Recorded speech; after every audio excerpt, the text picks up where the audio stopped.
Hello.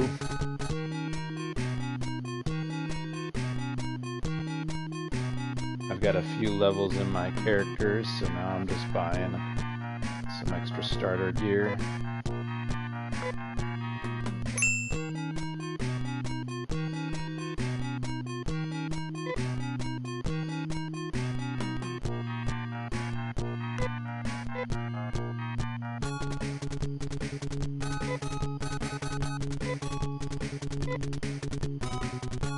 Both characters can dual wield to start the game, so that basically means they get 2 whole attacks, so that definitely helps with the attritional combat.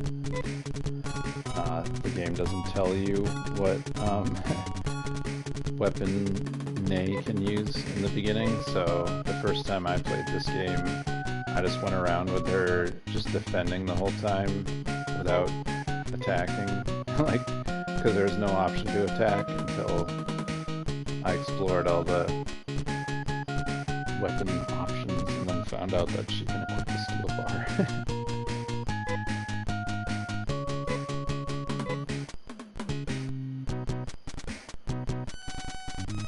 Low quality is nice.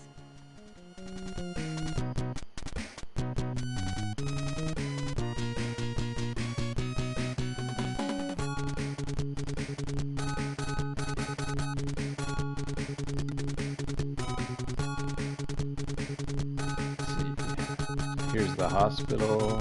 Use that all the time, but you can get your heals for, I don't know, related to how much you need to be healed and what town you're in. And then obviously the cures are, hey Matt, the cures are like status ailments.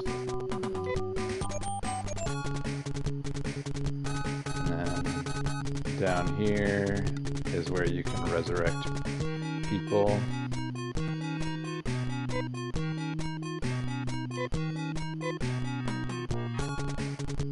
This is the first city you start in, which is supposed to be the capital city.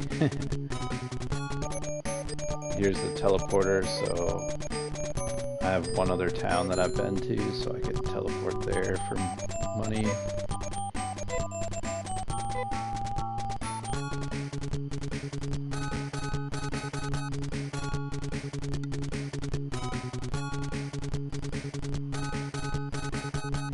Save house.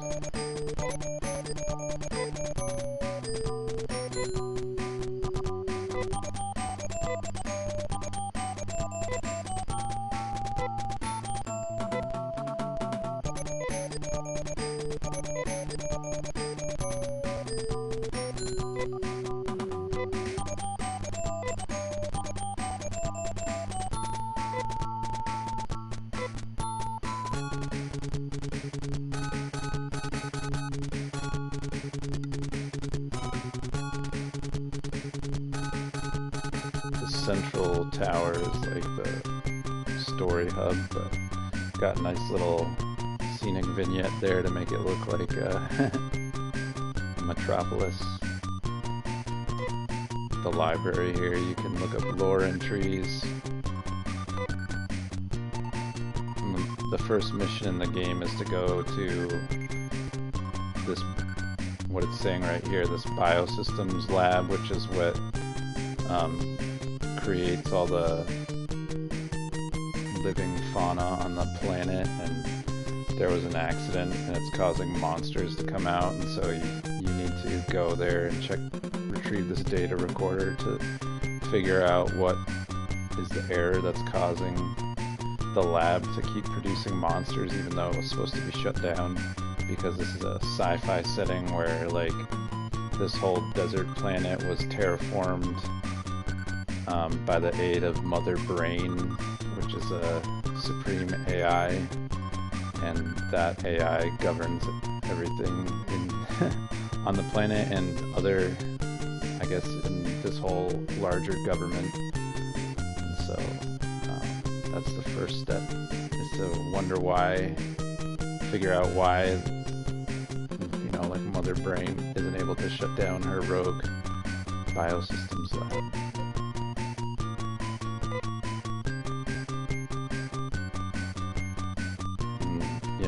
they have like, oh, talk about the climate control system.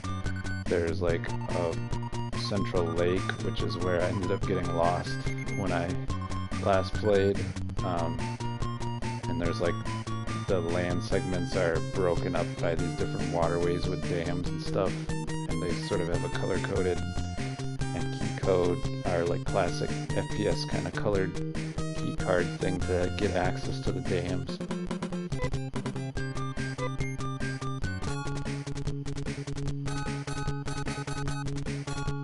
And there's some other options in there. Here's your house, where you could arrange your party members.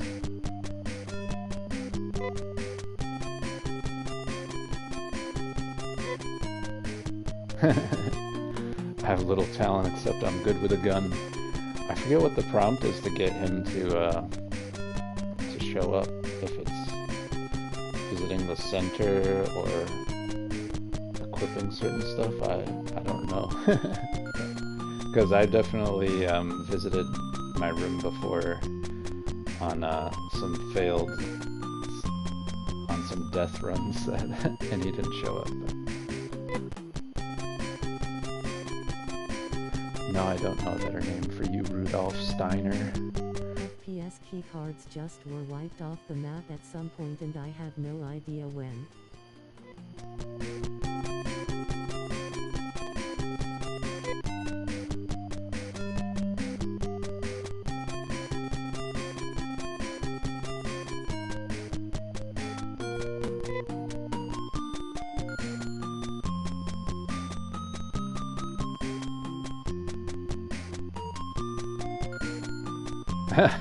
Damn. Left the army and became a hunter after a wife and child died. Very strong, can use heavy guns with ease.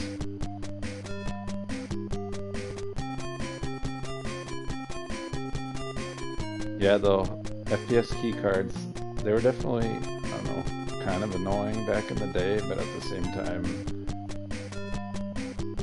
it was fun to, like, have that difficulty of exploration, because those, it was kind of paired with those old graphics where it was easy to get discombobulated in the dungeon style levels, so then when you're constantly like going through an empty dungeon trying to poke against an unhidden corner, or like an unvisited corner to progress.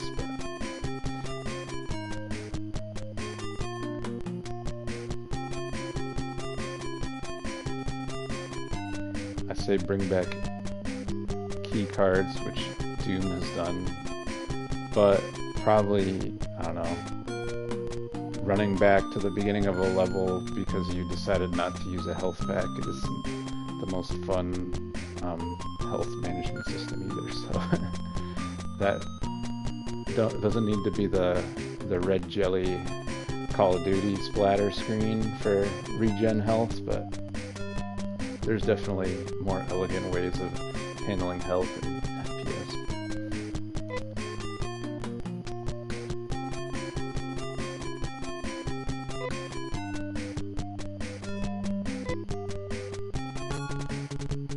Alright, sweet. Got 3 people now.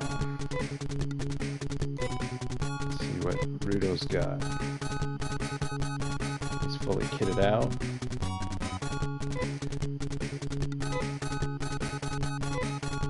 What he has for technique. He can't use techniques because he's just a dumb hunter.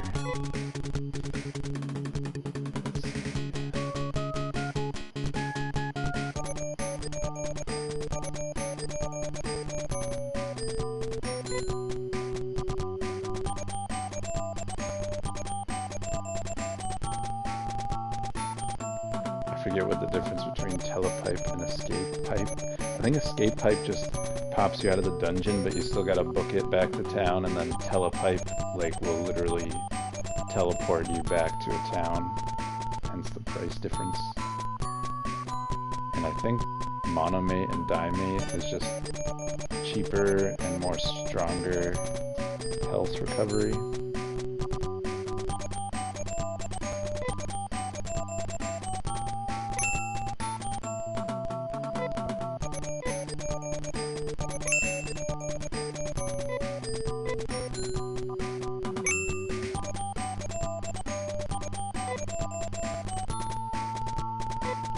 save some money.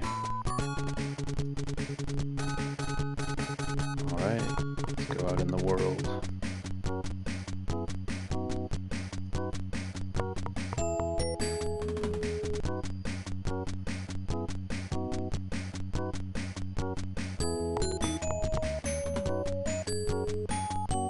These green things, they look like lily pads, but they're biodomes for farming, but for gameplay purposes they're just blocking terrain.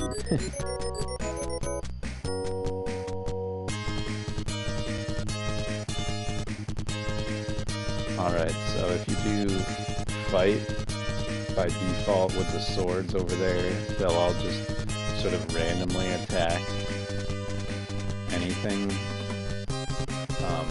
And then the strategy down here is where you can set your orders, so like I could specifically tell Rudo to attack a specific type of enemy. You can use items, you can defend, you can use techniques, but he doesn't have any techniques. That's what the TP is for.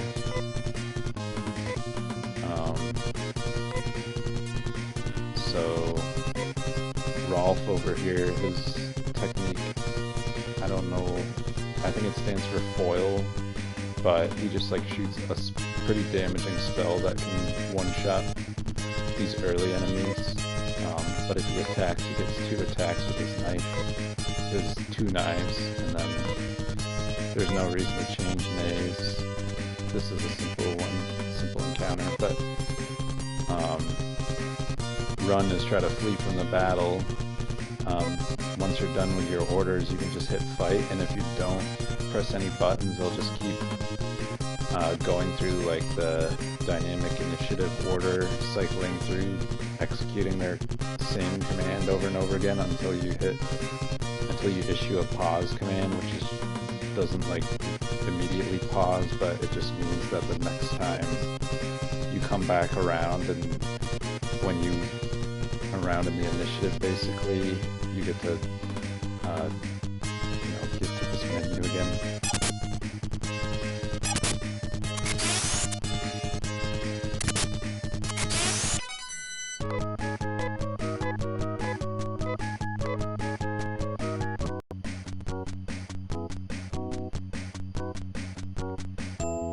See if the dialogue option has changed with this mean guy now that I have a third party member. Probably not. I've seen that face. He tried to kill Nay 7 months ago. This is bad news. Let's go back for a while. Because Nay is like an outcast. She's part monster, part human hybrid.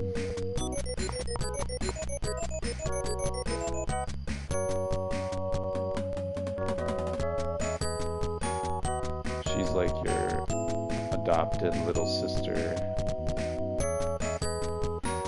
At least that's how the character literally relates to her in the opening dialogue.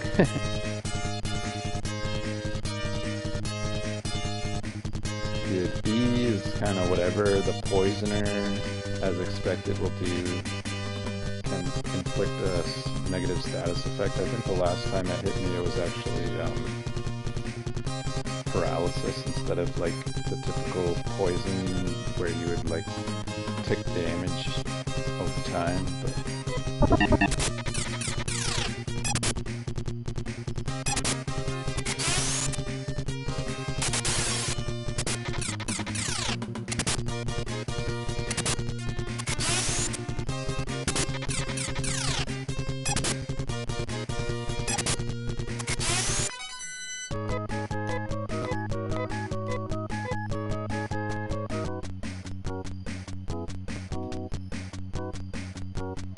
here's the second town. It's kind of dumpy. Like it's got all these dead trees and like I don't know if that's like scorch marks or just like decaying pavement that has moss or grass growing in between, and then you've got all these graves. world building, these battered buildings. Kind of weird for a utopia.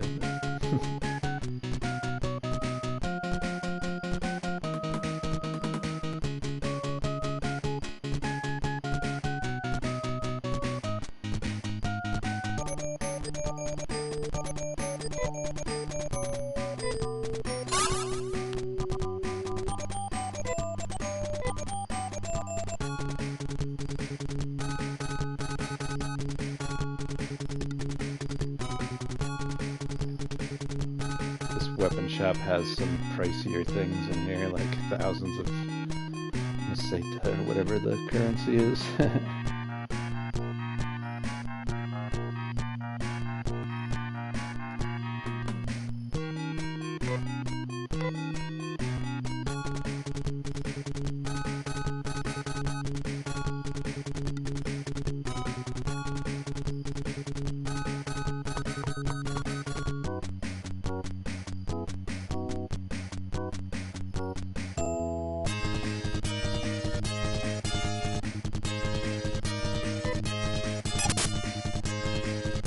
It's actually pretty nice that it'll just automatically fight when you just want to do basic stuff, so you don't have to be sitting here just mashing the basic attack button the whole time.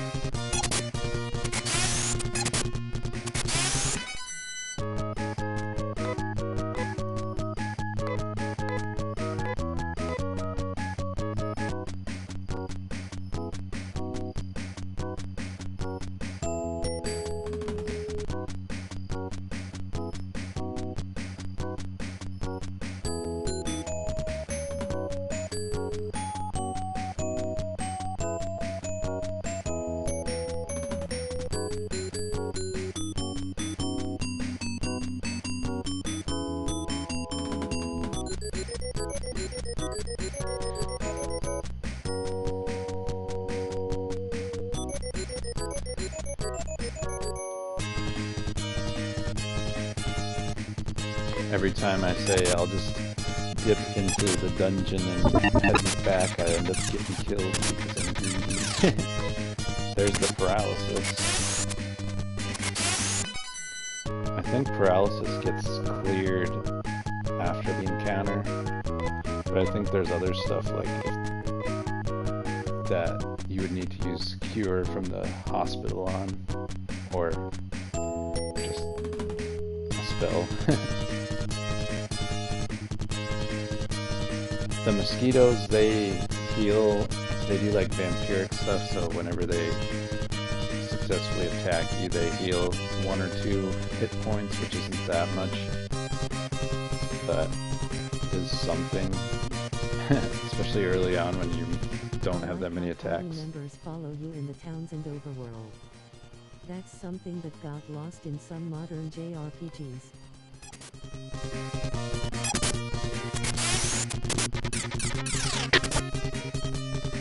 Yeah, I really like the representation of the party in here. Like, that's one of those little simple things that turned me off of the dungeon RPGs, where they couldn't even bother like having any animation or art. It's just like a still picture on the side of the screen, and it's just a menu.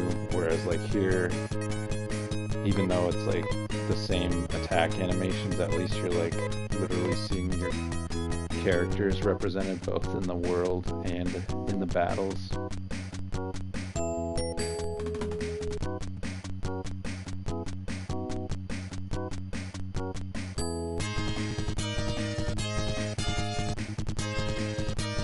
And the monsters have a decent amount of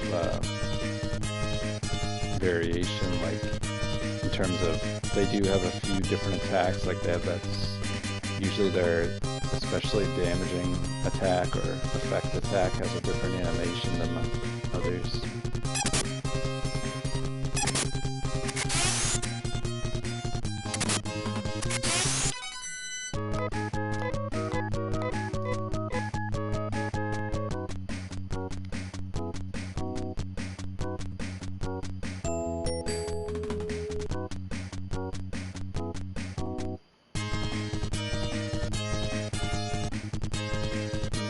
armor ant, a little bit spicier than the fire ant, ironically.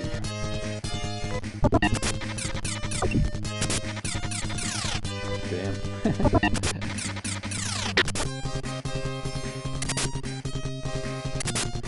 And they have good defense as fitting for the name armorer. Because my knives normally do like 7 damage, and it was only doing 4 damage, and they paralyzed Nay on the first turn.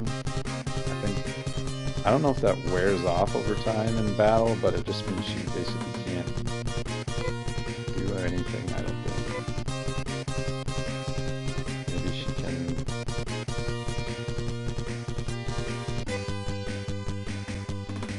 I'm not sure exactly. Maybe it's just an interrupt, I don't know.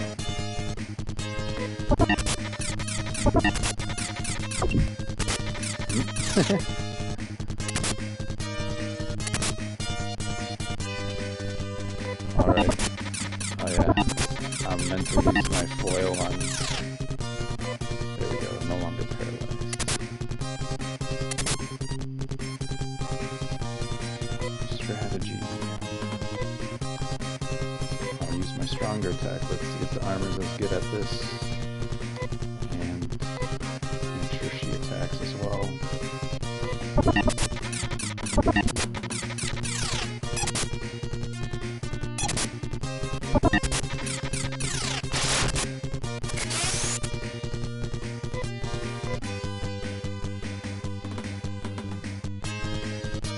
Probably still want to cast my spell. Getting lower on health, but I'll try to do one more round at least. Yeah, definitely gonna pop the heal after this.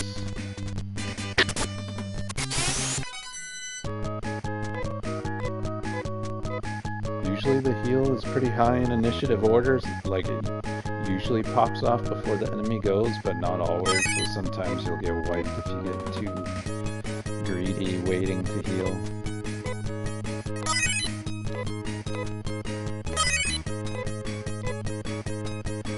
Who learned a new I think Rudo learned a new technique because he didn't have one.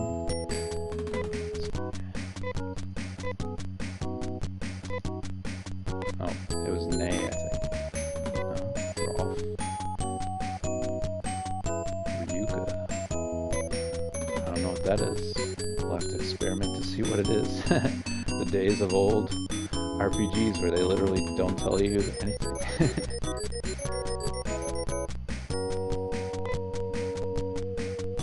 But I can heal out of combat, so I'll do that.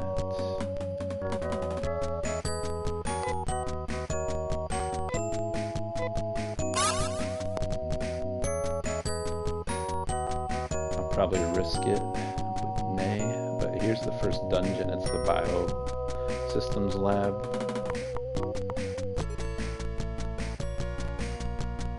And this has like that parallax ceiling scroll with the whatever, just sort of tubing and wires. The drop ceiling is no longer drop. The right side is just a complete dead end. It meanders a bit, so I won't keep going down there. So this is, the dungeons are definitely writing down instructions or loose mapping is nice, because the longer you're in the dungeon wasting time going, retracing your steps, there's more chances for random encounters. But because I just leveled up and stuff, I probably don't want to go too far. But I have a decent amount of TP and everyone has healing items, so I'll probably try to stick around for a while, but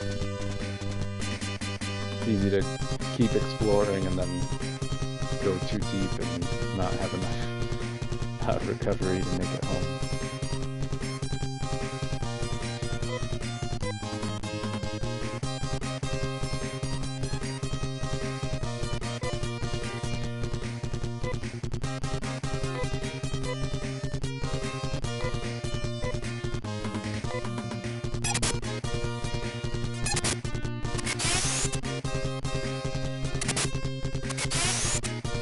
Definitely need to buy time a better gun.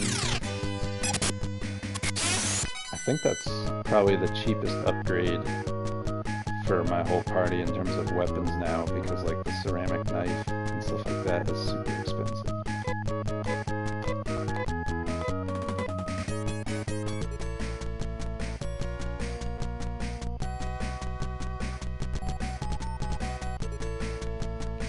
Plus here they're giving you like a tease of things in a different room, but how do you get there? What's that D-pad thing, and what's that, a chest or something?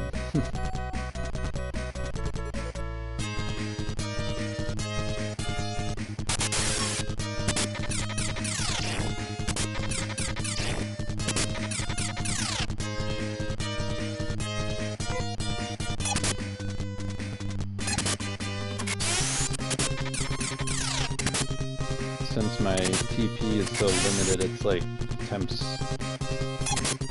me to like get my HP as low as possible before I pop the heal, but then obviously you risk encountering an enemy that does more than just one damage at a time.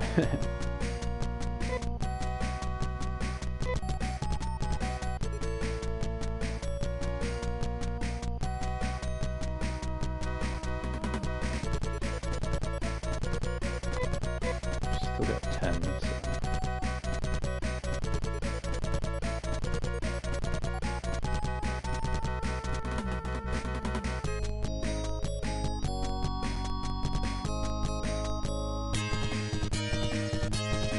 TP KOs. There it is, that big attack. That big attack tends to do it. But now that I have 2 party members, I think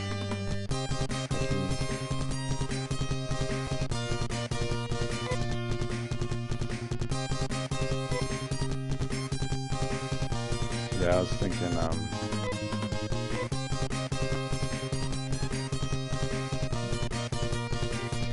going farther is not a good idea. It's always when you think, oh, maybe there's a risk, is when you should be conservative, and then you don't do it.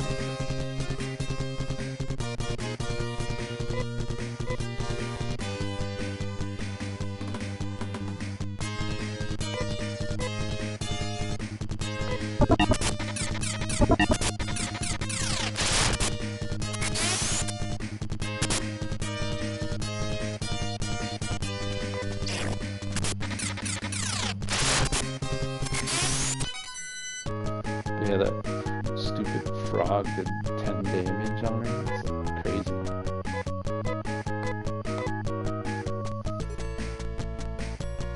And now she's not in my stack of party members. Because I gotta bring her to the weird clone vats to get a new clone version of her. That's what they're implying, I guess.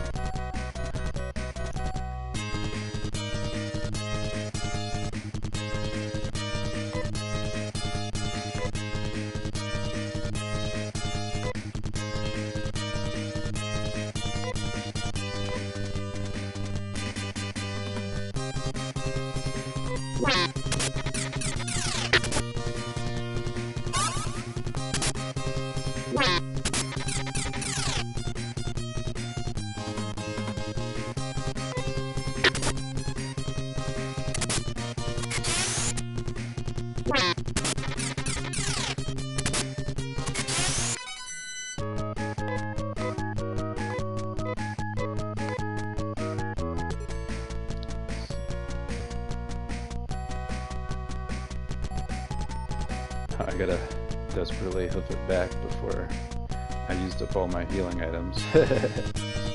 Oh no, here's the big bastards right now.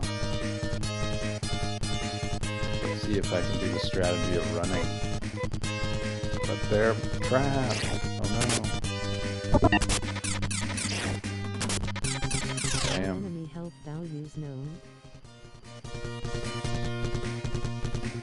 They don't. I don't think there's, by default, there's no health values that are visible. You just gotta learn based on general attack values, how many attacks it takes to kill. But there might be a technique that lets you see, I'm not sure.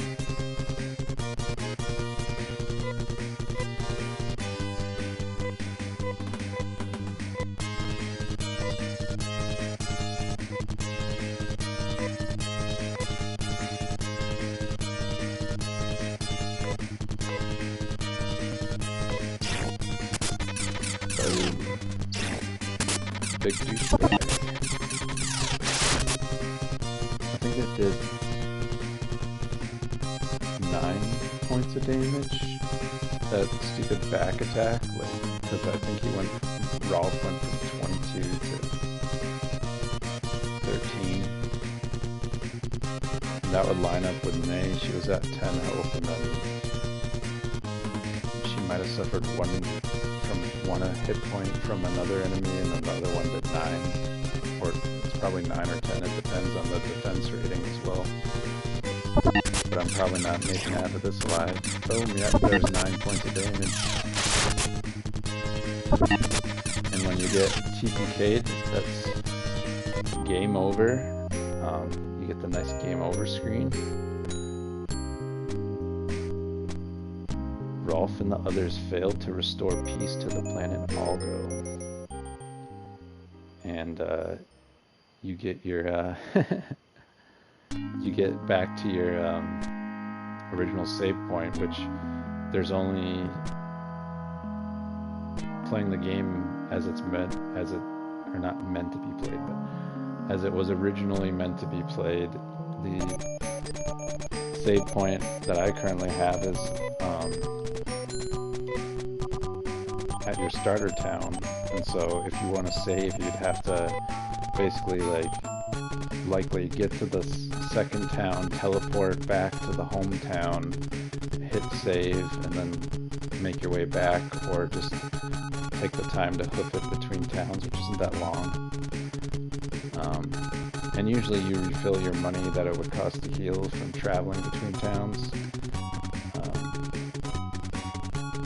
Or you can use, in all these different collections, there is an option to create manual, quick saves, which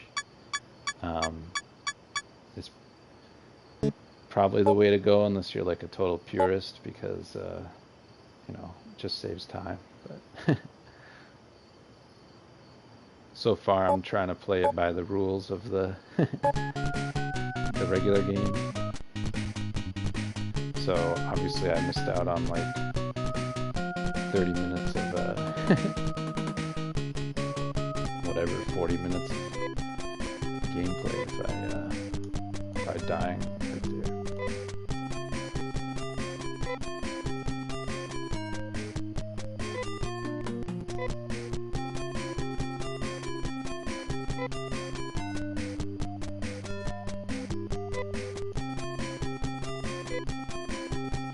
Yeah, those damn frogs, they're the OG killers in this game.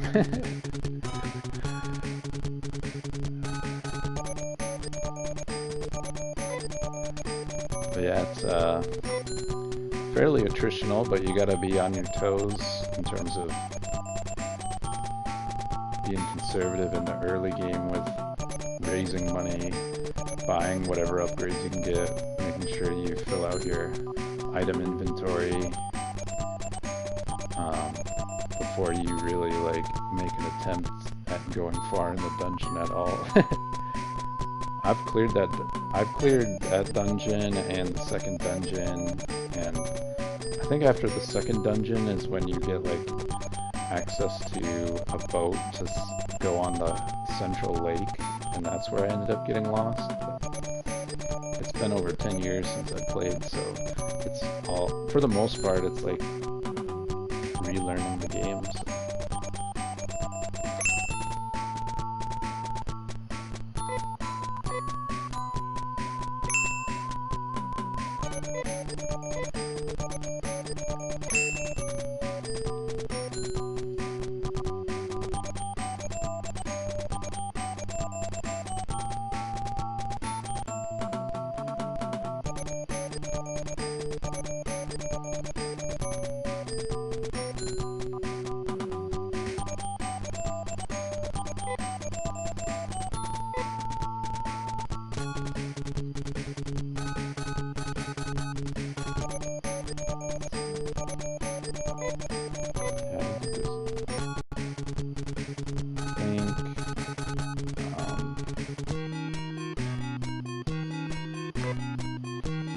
like some of these other armor things are upgrades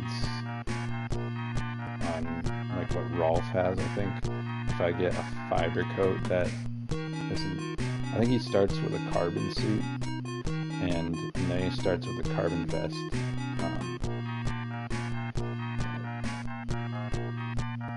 Rolf doesn't start with a headgear at all, so, or like just anything on his head, so might as well get that. And then like at the start, get each character's second weapon.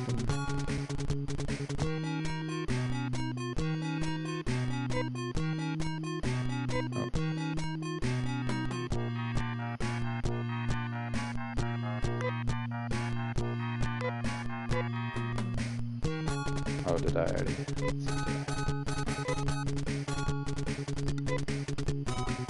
I already have the headgear, so that's why.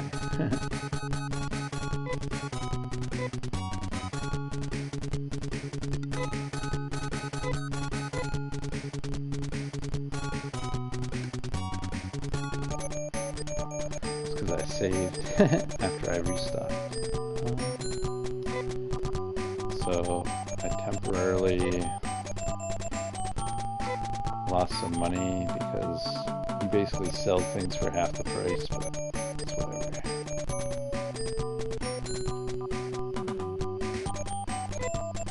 I'm not gonna restart.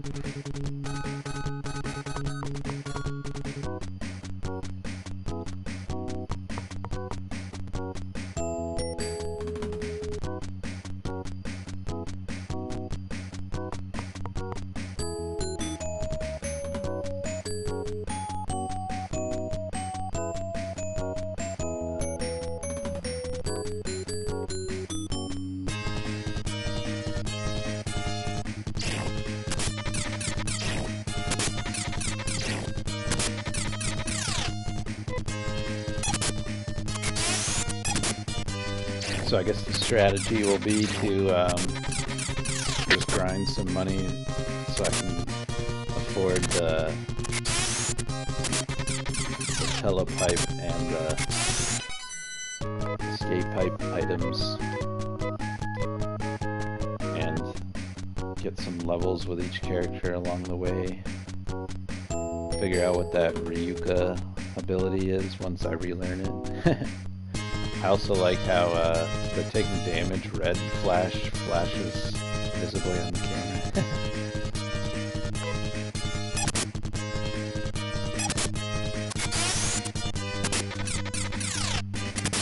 And this is just the native PS5 recording and their camera and everything.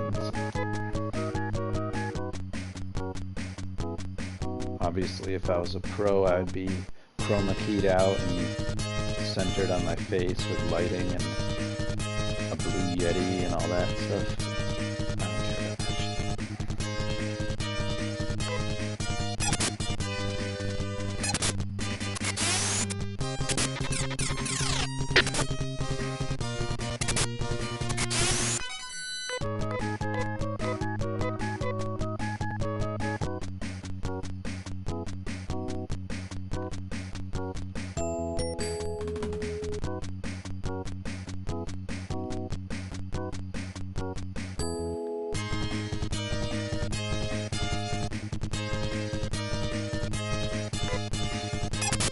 On the PS2 and PSP Genesis collections, I believe that, I don't know if it was, it might just be a property of the original Phantasy Star 2, or it might be an emulation thing, but at least in that PS2, PSP collection, you could like sort of random encounter save scum through the map, which I definitely use, where it's like, you either, I think it's you pause, because if I press the quote-unquote start button, it'll pause the game, which that's how it was on the Genesis.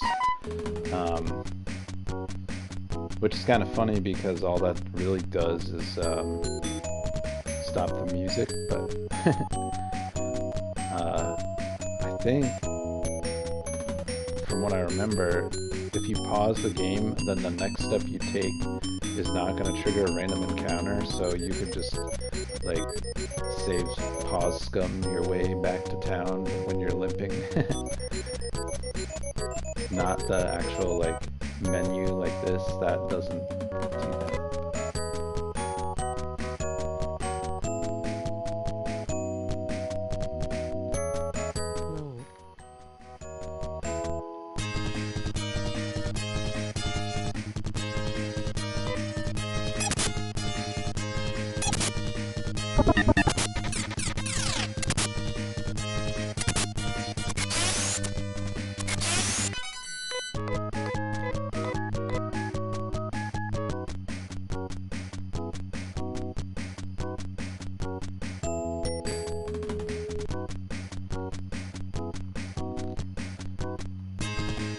Trying to lure all the snakes out in this part of this settlement.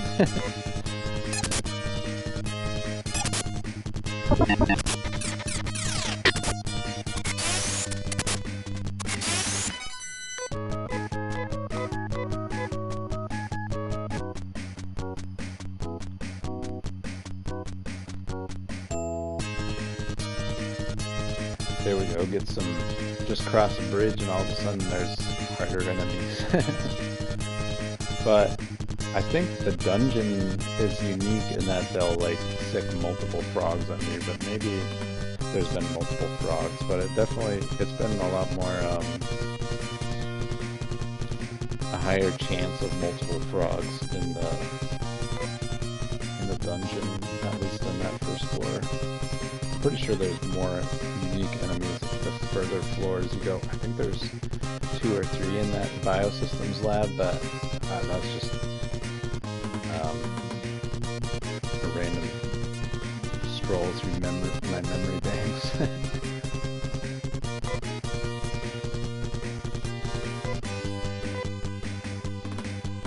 It's worth the magic, even if it's not.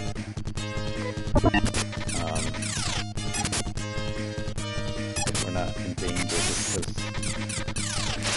that's a lot of damage to suffer.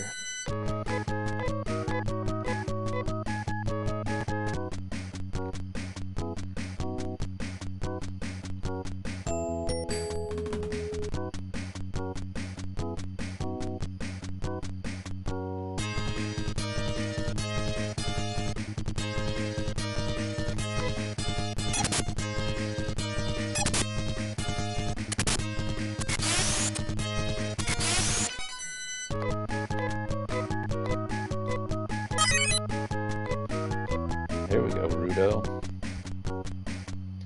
Also in this, leveling up doesn't automatically refresh your health or TP, which a lot of RPGs you'll be able to extend your like overworld or dungeon time, because if you get level ups you get fully refreshed, but not in this game.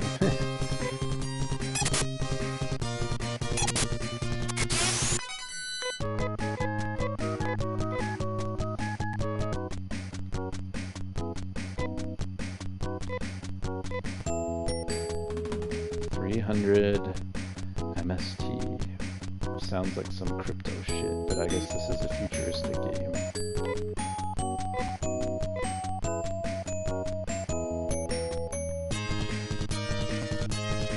A Microsoft token.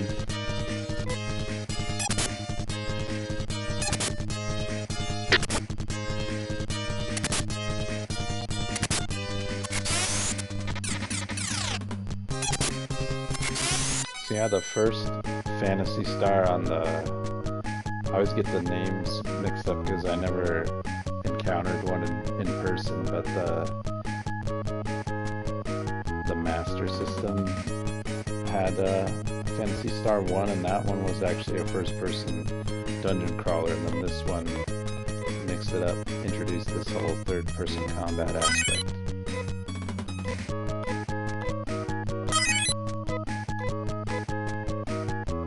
Alright, we definitely want to save after this.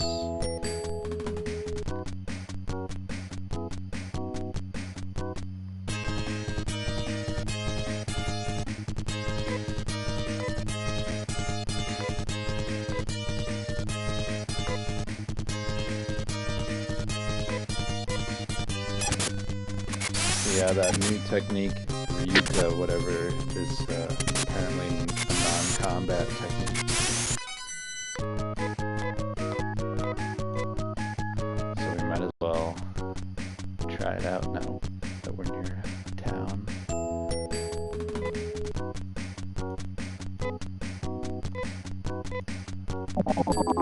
Feels very light. Oh, he gets to teleport right back to home so he can save. That is actually pretty handy.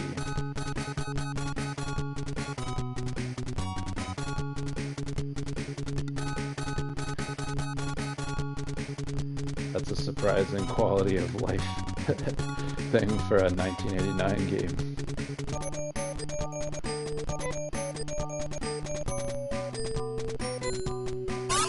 Also, that means you can just like you can just buy that if my assumption's correct, there's the telepipe and the escape pipe items, and because the telepipe's more expensive, I think that means you get to teleport to town out of a dungeon or wherever you are, whereas escape pipe would just let you escape the dungeon and you'd still be in the overworld. But like, if you escape pipe and then you have Ryuka, you could just skip the risk of the overworld travel to get back home and heal.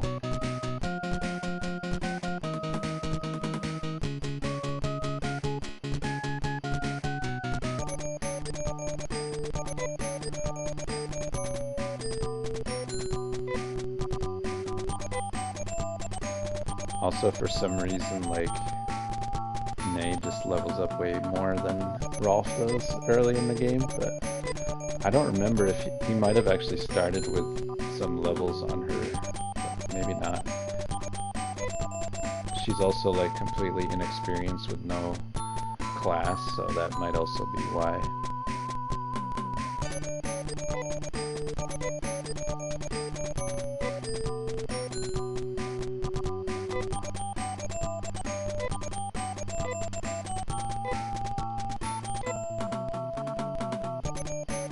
Yeah, I like that these all these little vendors have a little character portrait that is definitely anime style.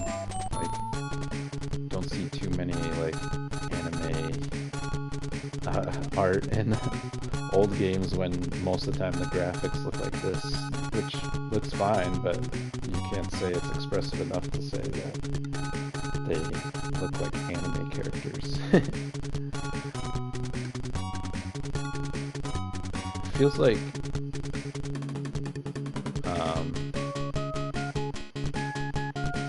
over time, developers got away from these like tall sprites.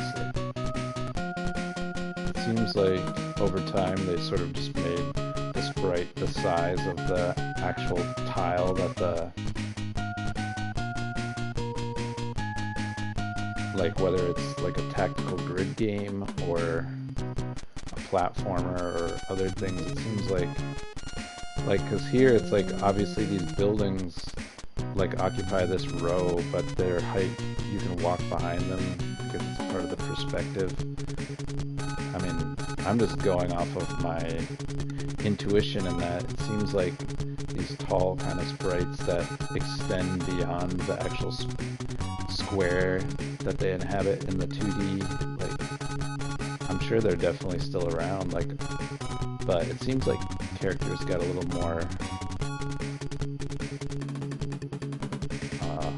stout in terms of like being more one-to-one with the space they inhabit, but I could just be talking out of my butt.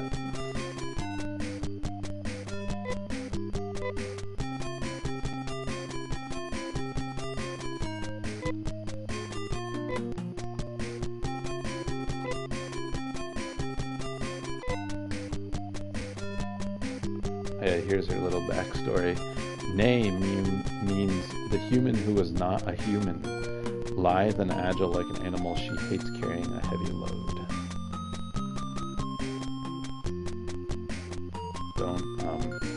No innuendo intended there. No job. What is the original neat? Nay, the neat strength. Her best attribute is agility, and she actually has surprisingly high defense.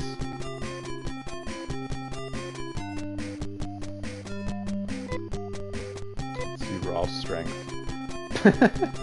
more family loss. Lost parents at age 10.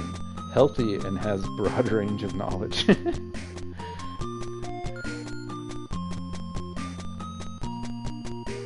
He's slightly better at strength, but he's also good at mental, so it's like you're the main character, so you want your character to both sling spells and hit hard, so we'll give you both.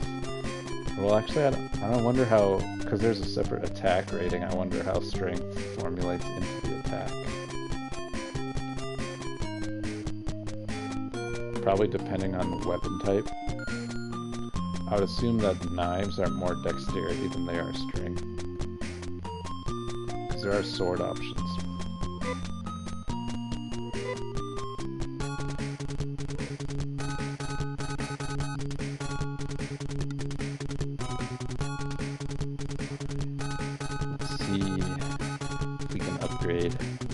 Gun, because it's kind of shitty right now.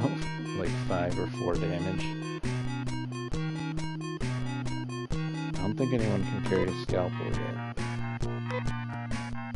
And the way you can tell is when you go to pick someone, they're like, you must be joking. It's like, oh, they're making fun of me because I don't know.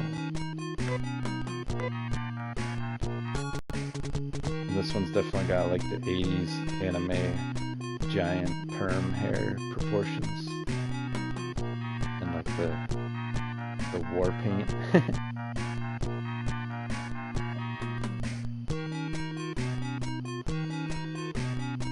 See if you can. Well, actually, I should check to see what Rudo's gun is before I buy a duplicate. Oh, he already has the bow gun, so. Good thing I didn't buy that. Sonic Gun. This is a Sega game after all, even though this predates Sonic's existence.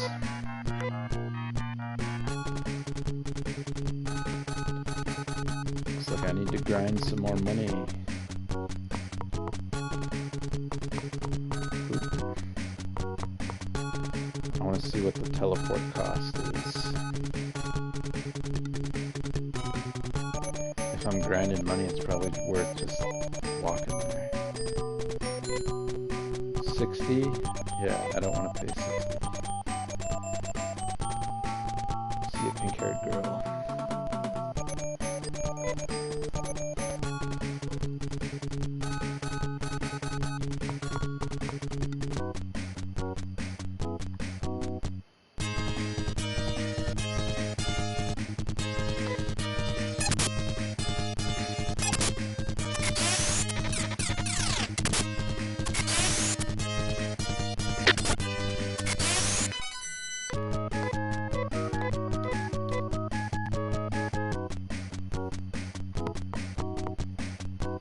So examples of how this game doesn't quote-unquote handhold you. So yeah, they start you with Nay, who doesn't have a weapon, and it's up to you to go to the shop and try out the weapons until you realize that she can equip one of those as a weapon. And then another thing is, like, when you visit your house at the very beginning of the game, it doesn't say anything. It's like, oh, do you want to reorganize? Oh, there's no one to reorganize because you don't have more than 4 party members, so I guess this is kind of a pointless option, visiting your house. And so then it's like I randomly decide to check in the house just to show off the town on the stream, and then it's like, oh yeah, this random third guy shows up and is like, I'm here to join your party. Well, unless you're... It's definitely an old game thing where they're just, like, the game developers are actively expecting you to, like, just bump into things for the sake of bumping into things to see if anything's changed. Which is kind of endearing in a philosophical way. That they assume the players are like actively trying to test the game space.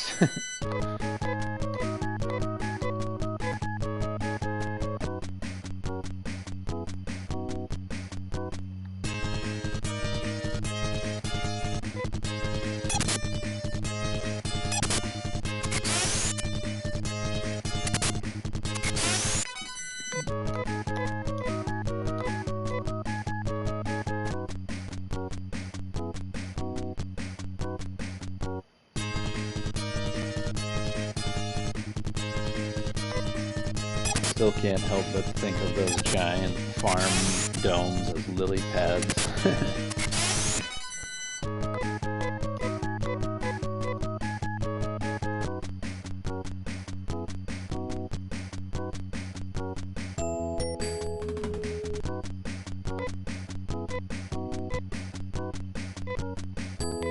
We need 640. Yeah.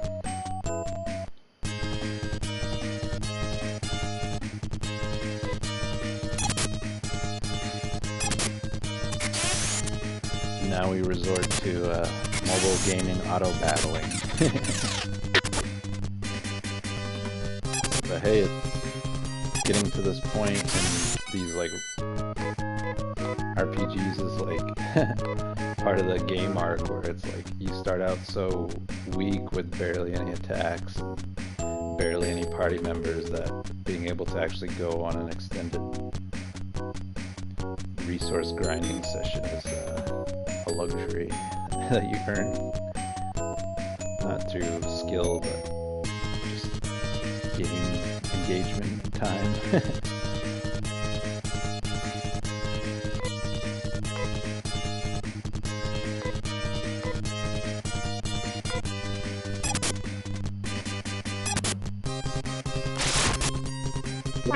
Wow, you missed this fucking spell. What a tool.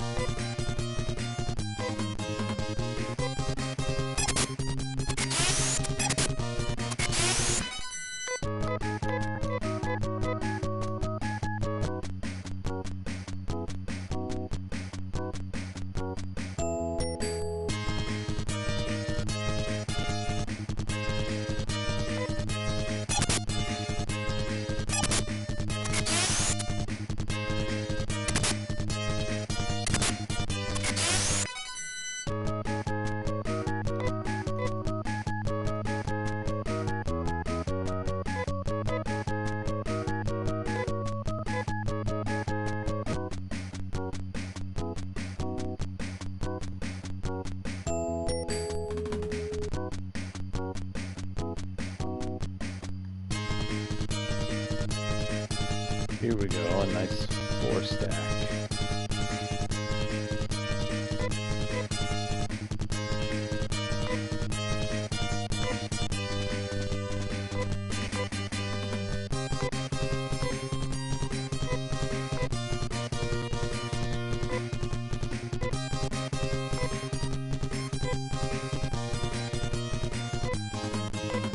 Try to focus down the locust.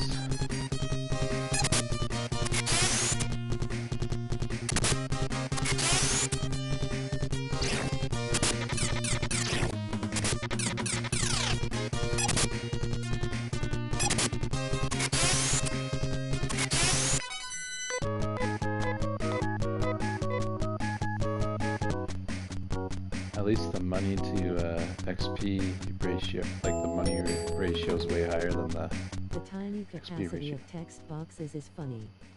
Earlier it was like, Rudo is no longer paralyzed.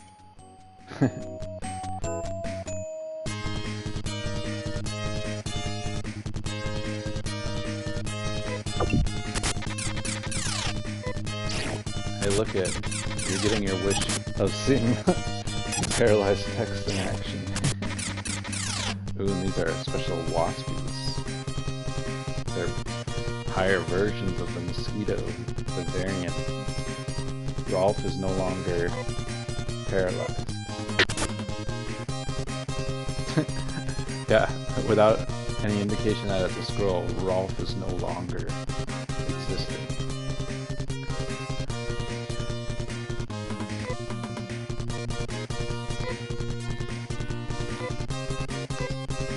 There you have it.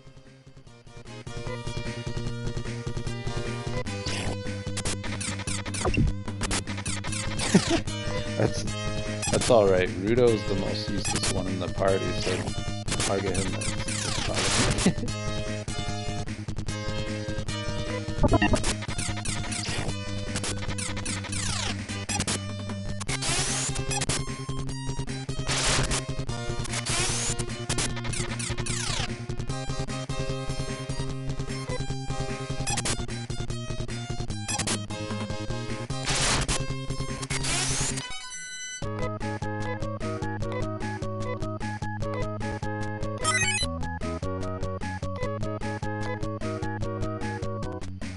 See, I didn't even cross the bridge into the new region, and just going a little bit southeast of the dungeon here is like, oh shit, new enemies.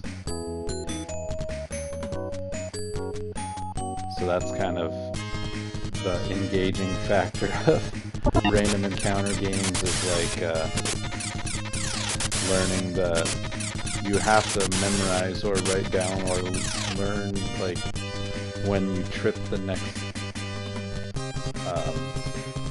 I don't know, tripwire for new enemies in an area. Not that you couldn't do that in with them visually, but definitely creates a sense of danger.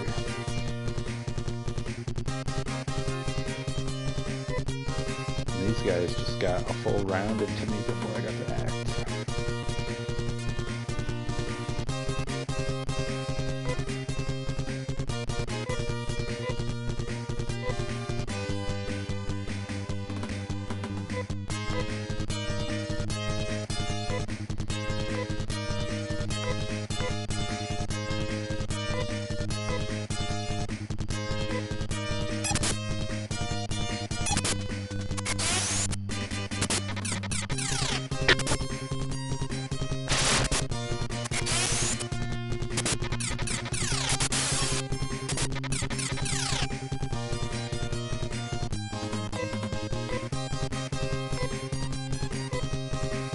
Like, my two characters can... Actually, I should see if Rolf can... or not, Rudo can, use something other than guns, but probably not, because his character description says he's good with guns, and that's all he's good with. He's not good with techniques, but it's like, his one stupid gun attack is 5 damage, whereas my two other characters can dual wield, and their single attack out of their 2 attacks is like 7 to 9 damage, so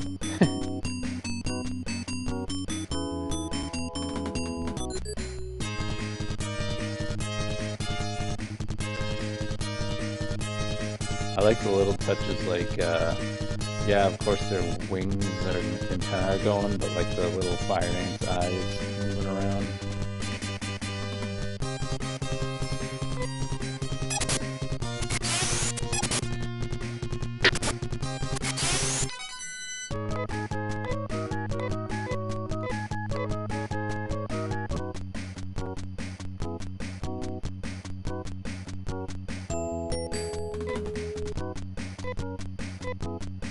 Crosscode clearly takes heavy inspiration from this game visually, which is cool. I never would have known that.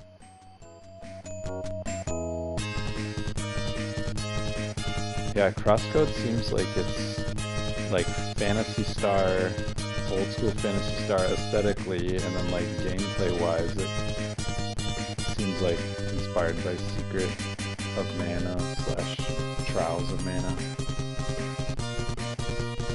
But maybe it's not like that. Maybe because Secrets it's actiony, but it's also like you give commands and stuff, so it's not like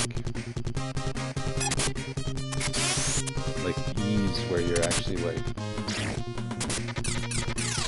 mashing the attack button for each swing kind of thing.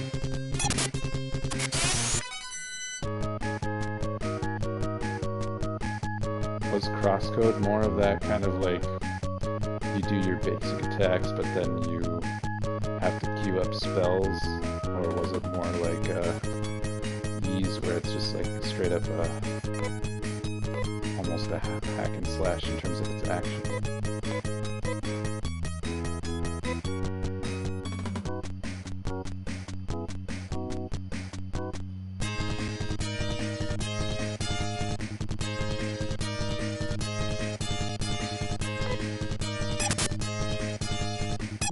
Is for sure.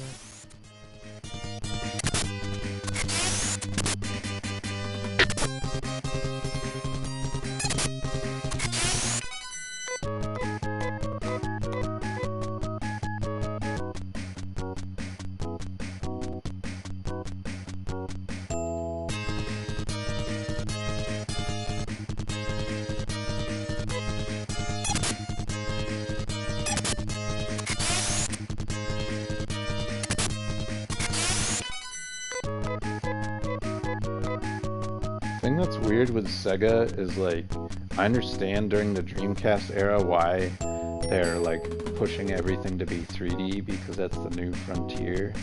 But like, when you look at Nintendo, yes, there's more emphasis on 3D Mario than 2D Mario, but it's not like they stopped making 2D Mario games. But like, with Sega, it's kind of like they almost like permanently created a divide between like 3D fan base and 2D fan base since the Dreamcast era, because it's like 2D Sonic and 3D Sonic. I mean, 3D Mario and 2D Mario are very distinct as well, but like, you have people who grew up with 3D Sonic and it's got like such wildly different design principles. But like with Phantasy Star, it's like they clearly pivoted with Phantasy Star Online on the Dreamcast, which is an interesting game, and it certainly is not like totally alien to the traditional Phantasy Star aesthetic, but it's also evolved into its own visual style, and so it seems like there's probably zero chance of them ever doing Phantasy Star in an old school single player RPG or anything, but I'm sure there's plenty of franchises where, I'm trying to think, that are Sega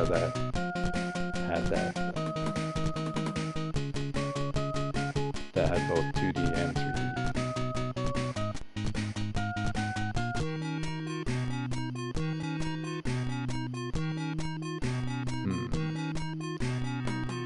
Save up for the shotgun. Maybe. Worst case scenario is he can't use the shotgun and I just have some extra money.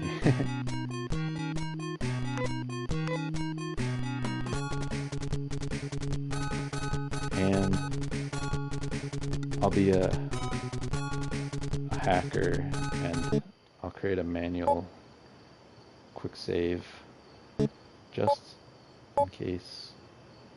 Q, what triggered the shotgun to appear in the shop? This is the second town, so the second town's weapon shop has a few extra different things. Like this sword and ceram knife and shotgun are unique to this town compared to the original town, but the original town had the dagger, the steel bar, and the sonic gun.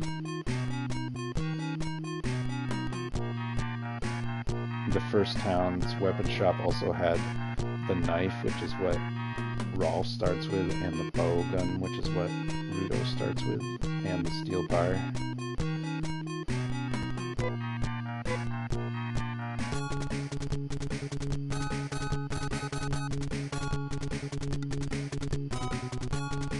I mean, the towns look obviously very similar, but this sort of like blasted aesthetic is how I can remember, and also the center of the town here isn't that like atom symbol research center that you can enter, and there's also a few buildings that are missing.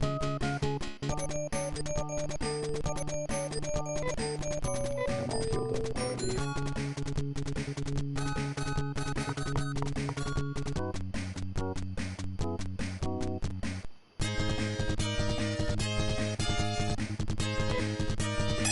I get a little discombobulated when I switch context back to the Genesis collection, because in this game, circle is the continue button and X is the back button, which is like the Japanese PlayStation inputs, which I don't think it's related to it being Japanese or not, it's just how they map the Genesis buttons.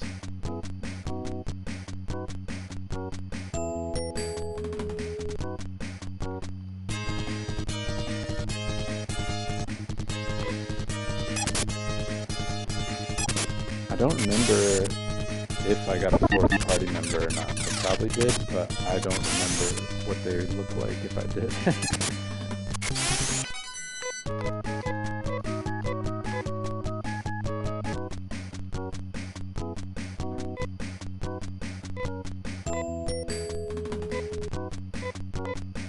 755.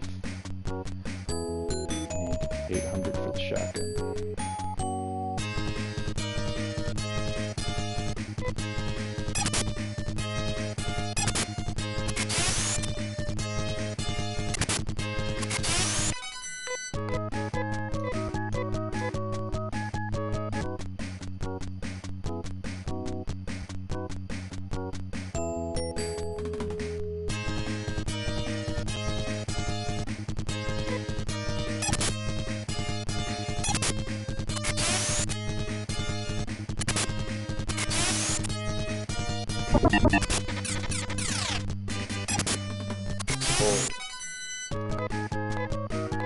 Neck like extends when he goes to attack. The poisoner.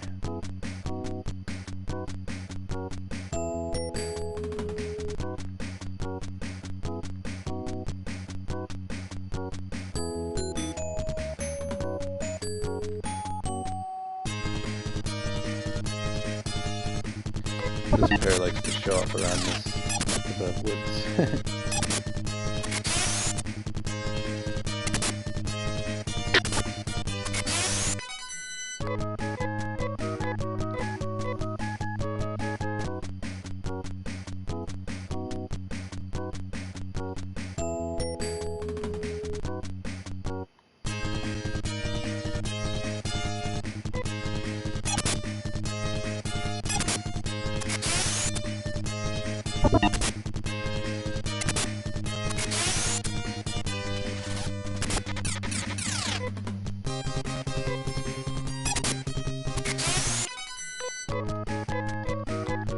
One thing I don't think these games do, which are, I don't think these games provide like a digitized version of the game manual, the paper manuals that came in the game.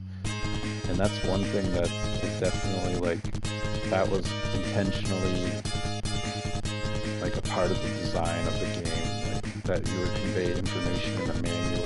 And it's expected that you read the manual like it's a rule book for a tabletop game. So that certainly doesn't help like retro games in terms of like some of these ports on the eShop and stuff, if they're not just a pure action game. But even, I don't know, maybe they did explain and stuff and action, like shooters or stuff too.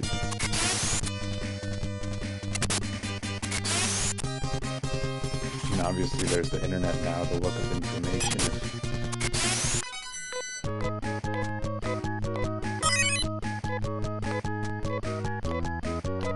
Rolf learned a new technique.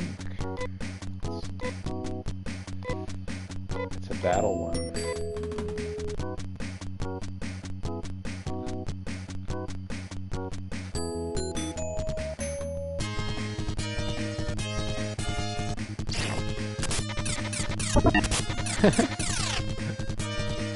I mean, I'm fully stocked in health, but I like how the two jerk frogs are like gatekeeping you from hitting the town. If you are limping back with low health, like let's just do our 9-point damage attacks.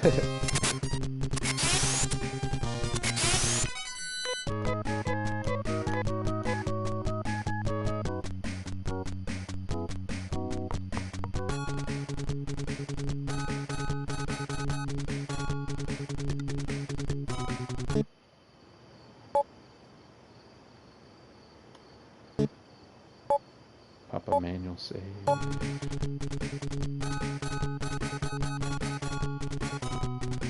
Certainly feels eerily quiet when you are like bombarded with MIDI music the whole time, and then you pop back out to the menu and it's quiet.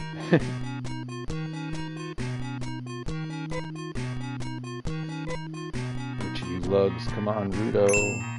He can hold it, so it must be better than the Sonic Gun. I'm assuming it might be just different than the Sonic Gun, because Sonic Gun sounds like it might do some cool effect or something.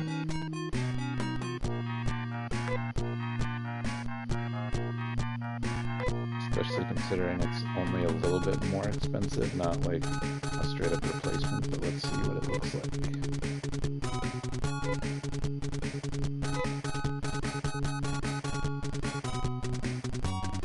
His attack currently is 36.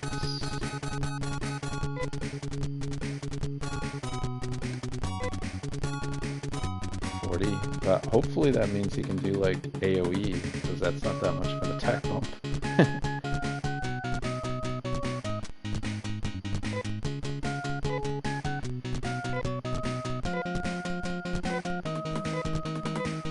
Alright, is there an item shop here? I think it's just a weapon shop, so I'd have to teleport back home for an item shop.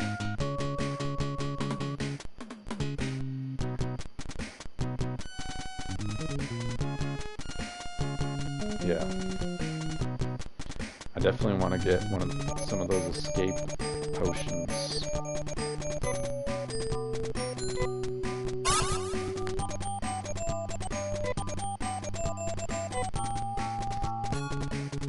Be right back.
try out the shotgun.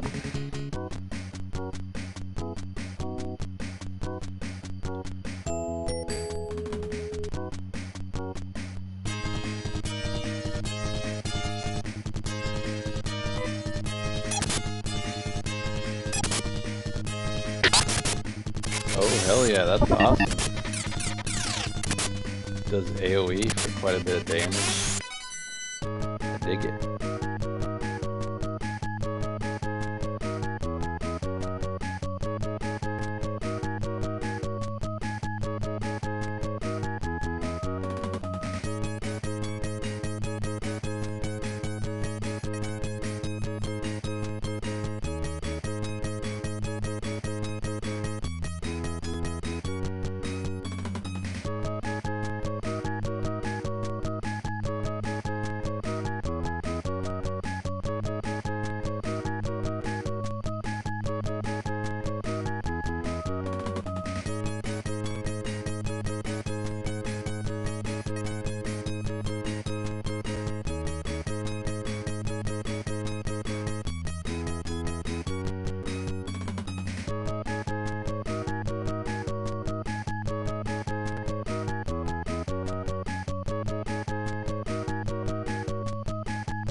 I think I'm pretty geared up to go to the dungeon. I'm just gonna walk my way back to town,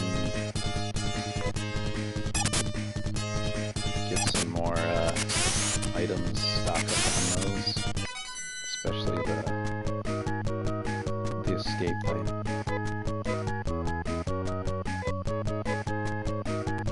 Alright, I gotta check out my new Rolf's new technique, combat technique. Let's do that right now. Oh crap. So, let me guess, Giga Foy is like a higher version of Foy, and then TSU Tsunami maybe?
Alright, Rudo, specialize on AoE attacks from now on.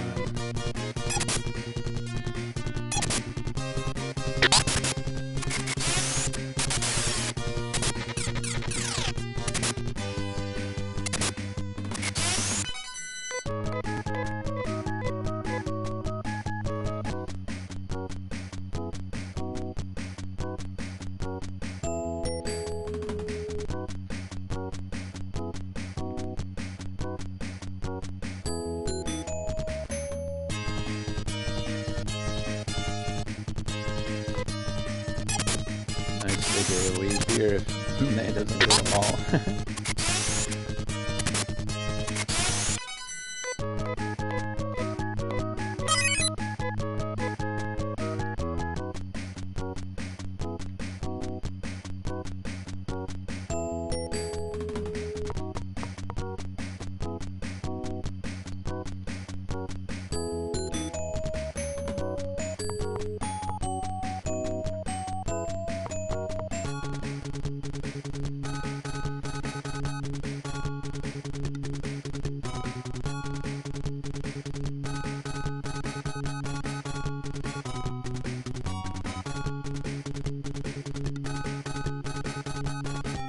Visit home, make sure there isn't any new visitors.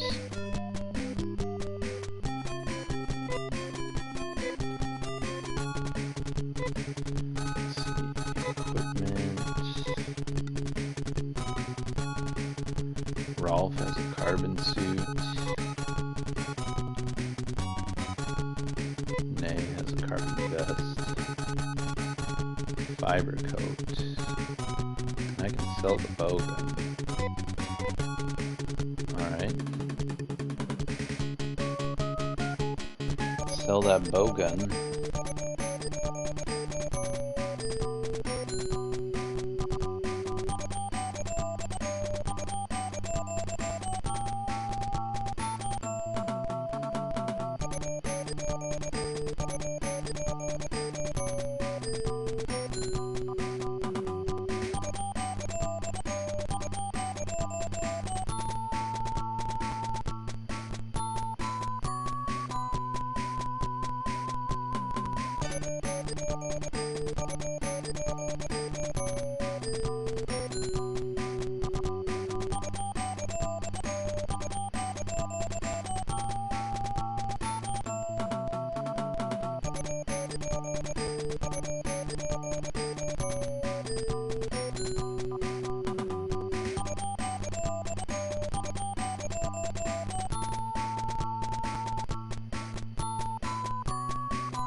Sell that bow gun.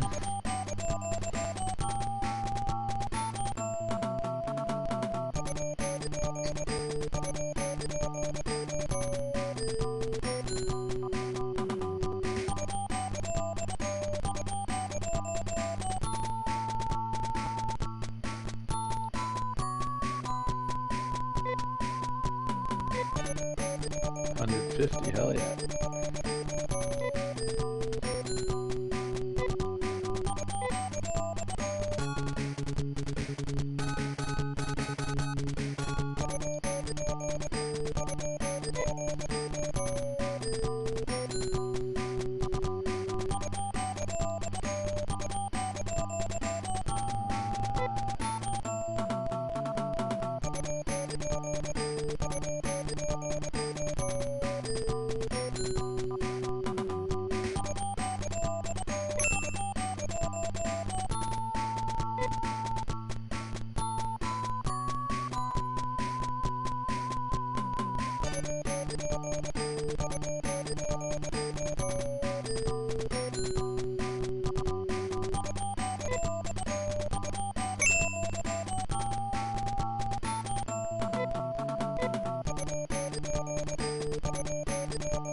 Stocked up on healing and got the escape on Rolf.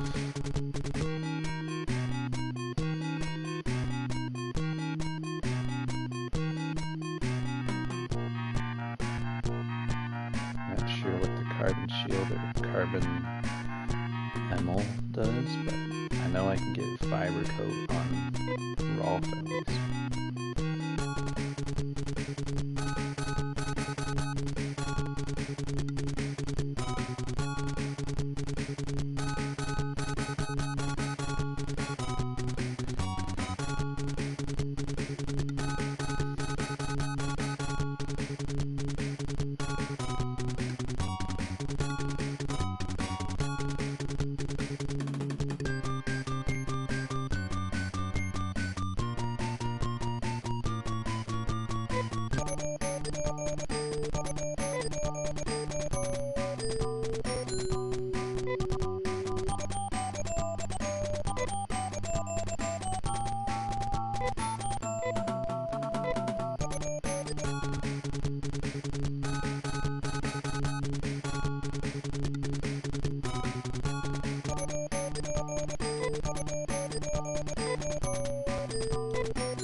Fiber coat. It's 300. I'm at 130, so it shouldn't take too long. Might want to splash the 130 for the telepipe in case Rolf goes down, and have that on the other characters as well. Buying 2 of them to be extra safe.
Alright, let's see if Rolf and Rudo can perform better on these snakes this game. Nope.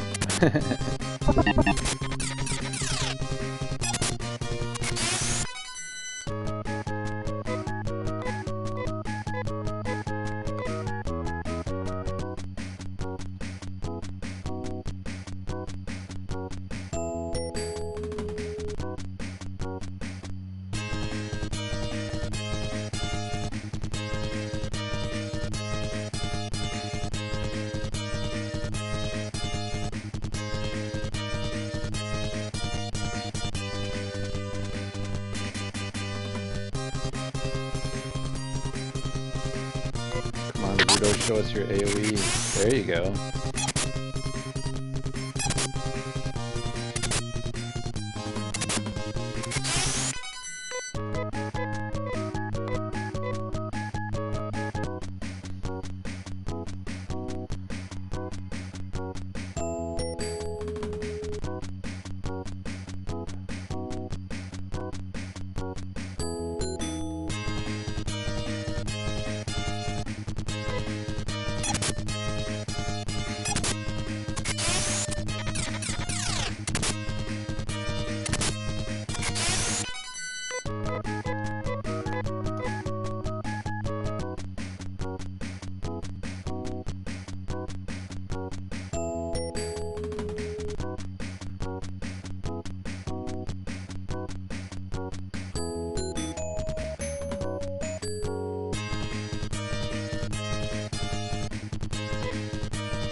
Trying to whittle me down before discourage me from going in the dungeon.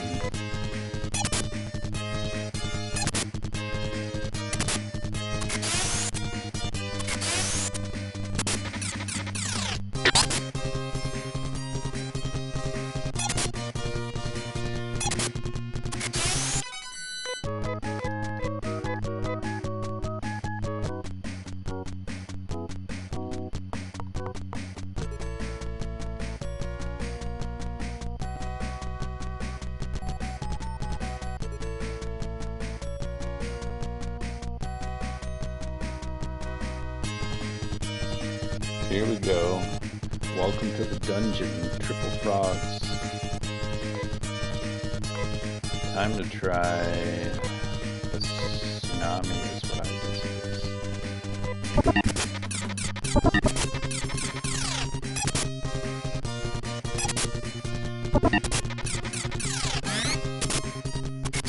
Nope, just a single. There we go.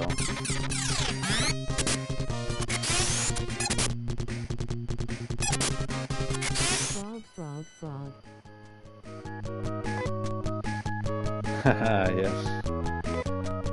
The frogs are the deadliest enemies in the start of the game because their like back attack does 9 points of damage, and early on you only start with like 20 health.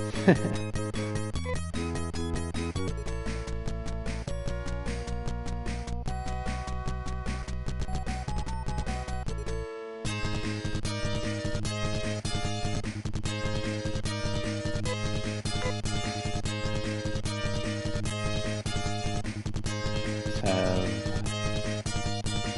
Rito target the locust, and everyone else can do whatever.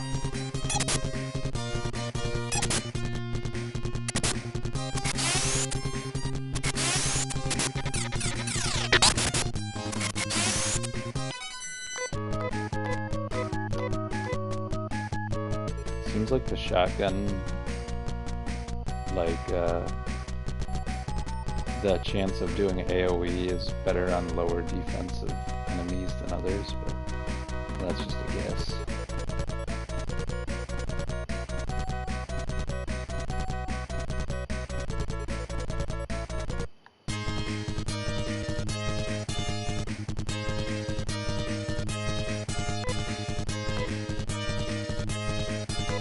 I guess we'll try out this G-boy.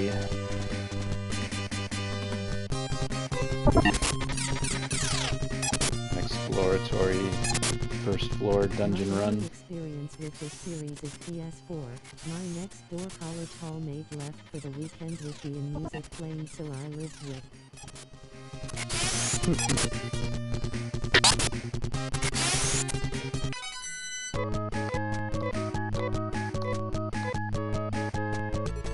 Yeah, this MIDI music is quite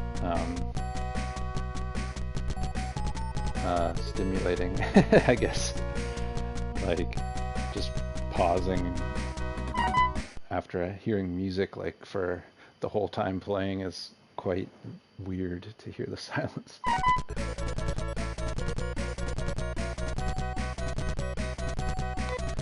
see. The state of the party. Everyone's still pretty hale. Nay is the one character that has a healing spell, but I did stock up on healing items. It's definitely a luxury early on to have healing items.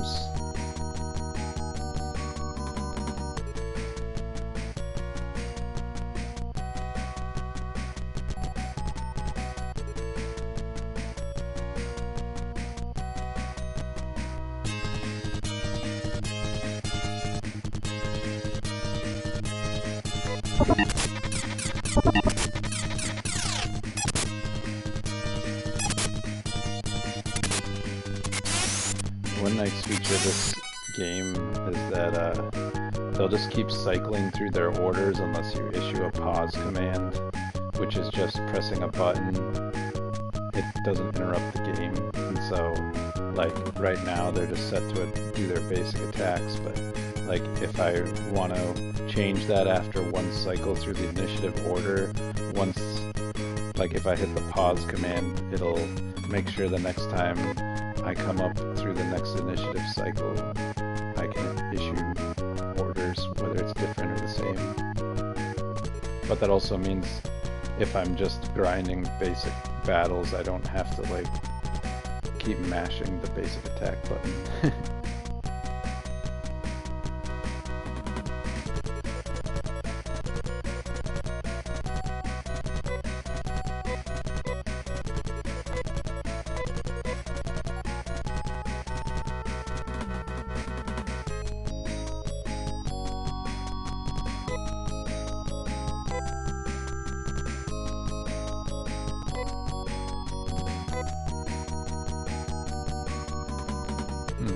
I guess there's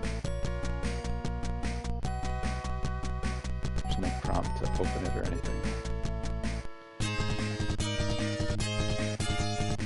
The frogs are guarding this object.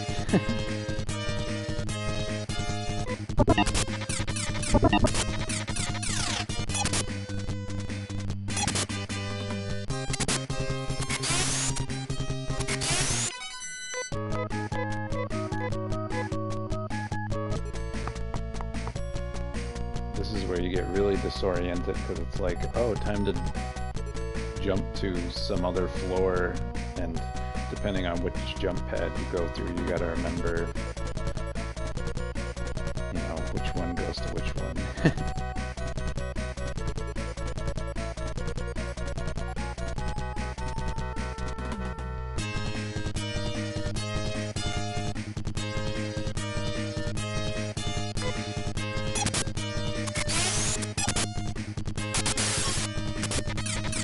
And if you wipe, then it's back to your manual save, which is in the first town in the game.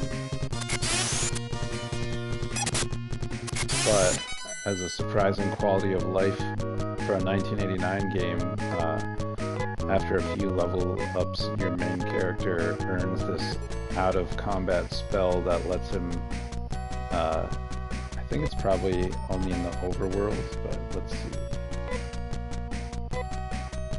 Or that just teleports him to the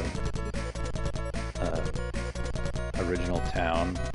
So that definitely, there's once you visit other towns, you can use the teleporters there, but it costs a pretty hefty money fee to teleport fast travel between towns. But his skill makes it so it's not as tedious to save your game.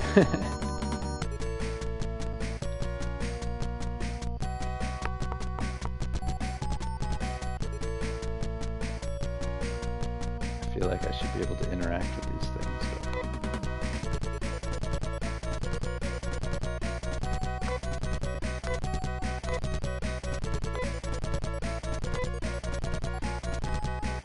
Maybe that's something later.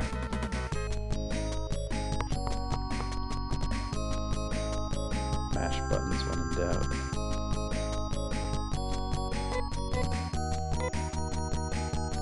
Ah, there we go. using new buttons.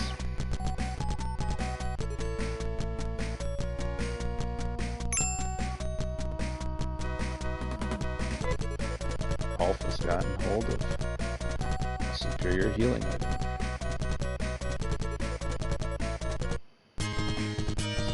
Ooh, new enemy type.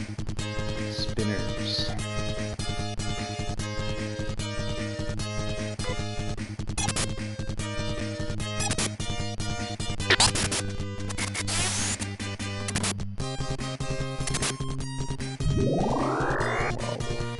Cool sound effect.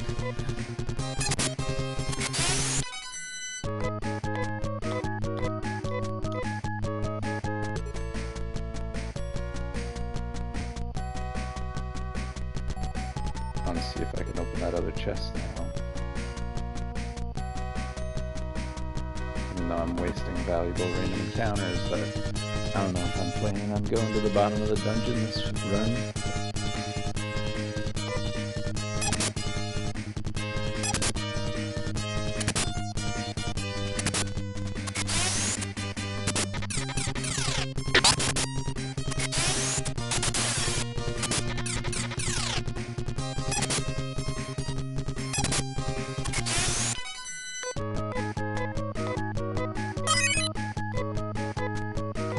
Also in this game, a level up doesn't refresh your health or your TP, so... But it can, if you learn a new skill, then you can use that right away.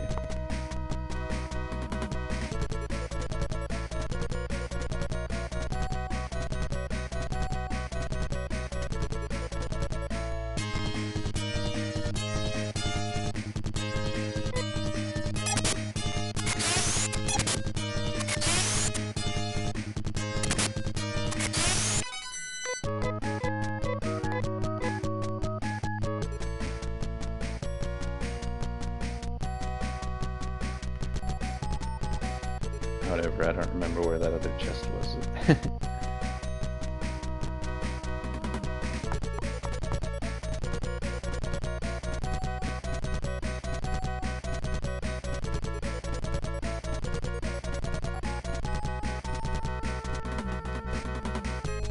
I remember not having positive impressions the first time I played this game, partially because of the non-hand-holding nature of these old games, because you start the game with just you and Nay, the purple-haired girl, except she, in her character description, she's a non-combatant, so she doesn't start with any weapons, and she's shown as having no, like, class/job. And so you're like wandering around, and all she can do is defend. Ooh, some purple tough guys. And a pulsar. I remember these guys. But they're new for me this playthrough. But, so like, it's like, okay, so she's your healer, but then it's like, oh, there's actually a weapon in the item shop. You just have to keep trying each weapon until the shop owner says that she can, that she could actually use it. And having a character with a weapon certainly speeds things up, and then, oh, you can dual wield.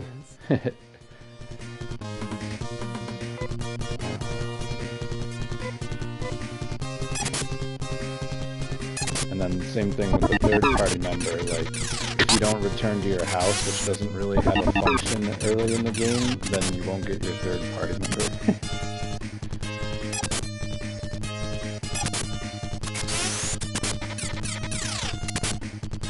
They get extra excited when they're about to make an attack.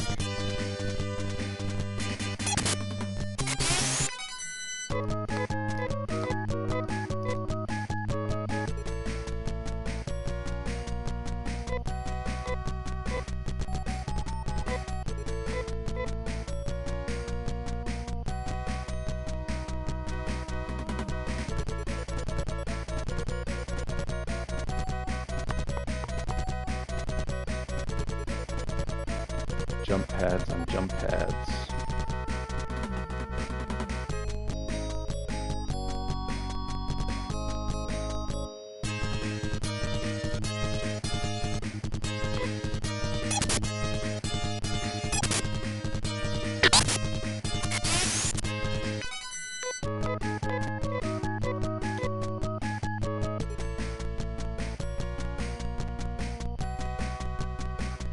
this dungeon is supposed to be a biosystems lab that has created all the non-human life on this planet because they're like super advanced civilization controlled by an AI called Mother Brain that completely terraformed this desert planet.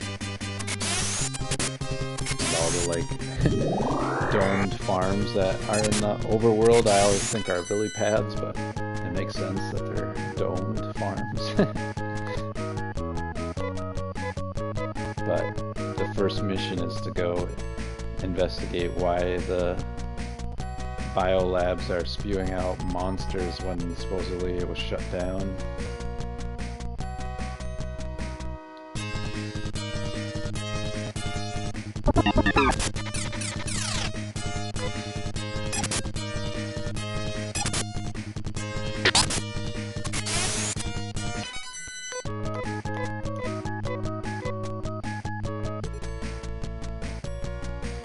To be conservative, I'm gonna use a heal on Rolf, because once you're in around 10 hit points, you're in the one-hit KO range if a stupid frog pops up. Or probably something tougher too.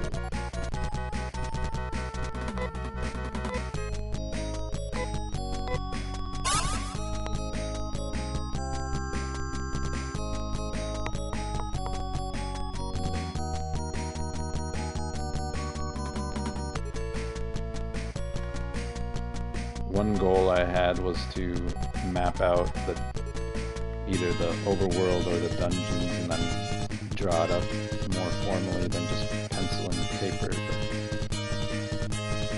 But the overworld's pretty big that it's probably not necessary, but the dungeons are definitely disorienting if you don't have a good memory or take notes. These armor ants are a variant on the fire ants, and they're definitely, you can tell that they're more armored because the damage reduction is around half on the basic weapons.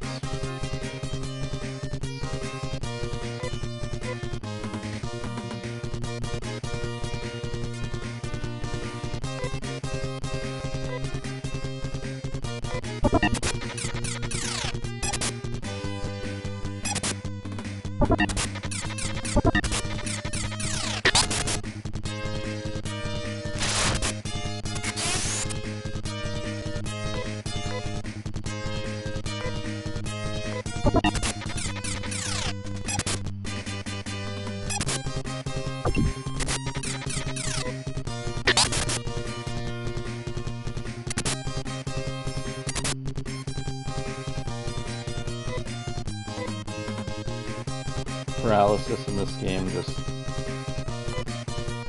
stops them from doing stuff for a few turns. It doesn't persist after a battle. But yeah, their armor means I probably want to keep using spells. But I don't want to burn through all my mana on these chumps.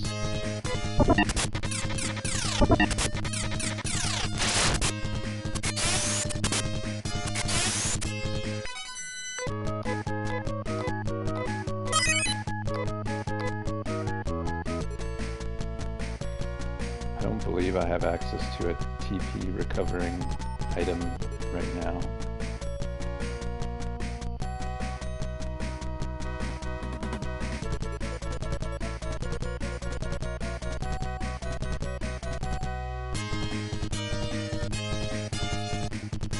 And he's pretty low on health. I should cast a heal now. These snakes are not too dangerous, they just cast paralysis.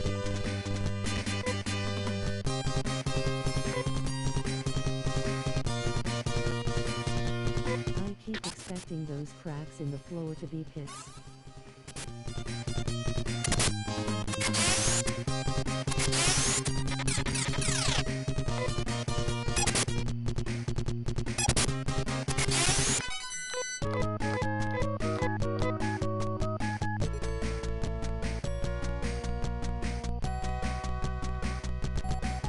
Thankfully they're not.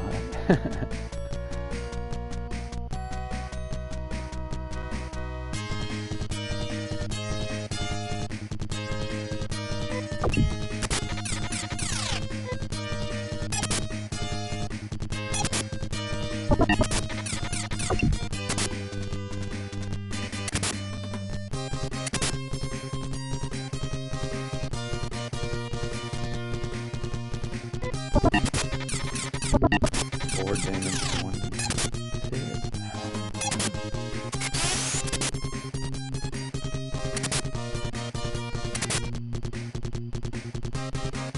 Heal time.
Rudo definitely was. I mean, all characters are kind of bad when they're starting equipment, but his starting gun only did like 4 or 5 damage, whereas the other characters can dual wield, so they were doing like 9 or 10, 7 to 9 damage or so with each weapon, and each weapon got to do an attack, so it was like 5 damage versus 18 damage.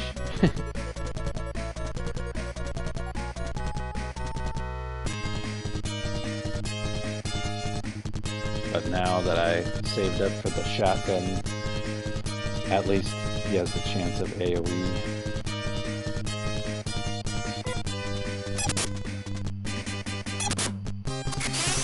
There was another option for Sonic Gun. I don't know if that did like some special status effect essentially.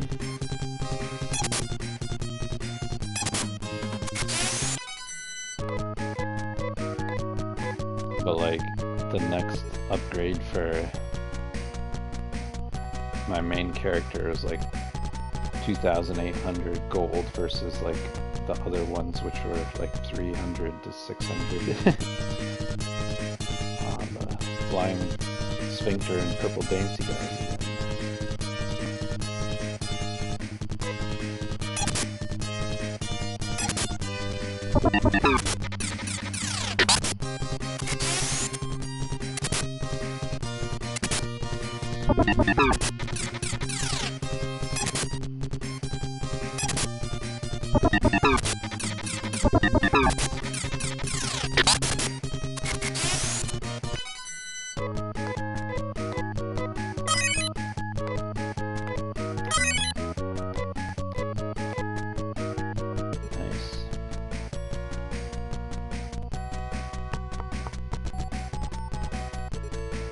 Whoa, here's a person.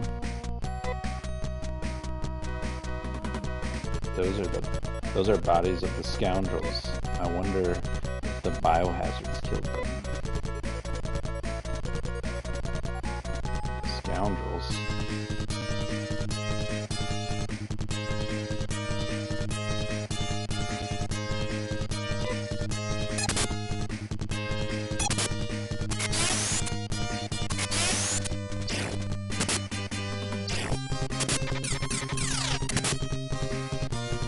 The mosquitoes are vampiric and they heal when they do damage, but for the most part they're just chump enemies, so it doesn't matter that much.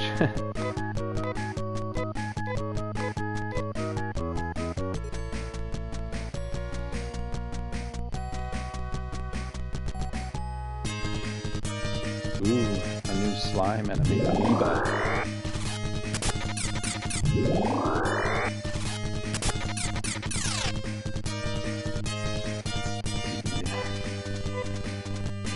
getting relatively low, so let's give her. And we'll just fight like normal.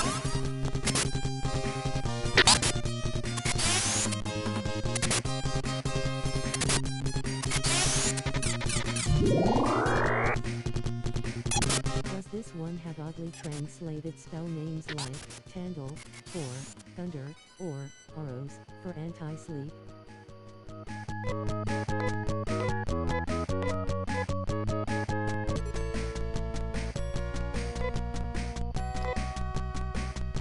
It's hard to say because, let's see, I mean, res is the healing, and that kind of makes sense as a shorthand.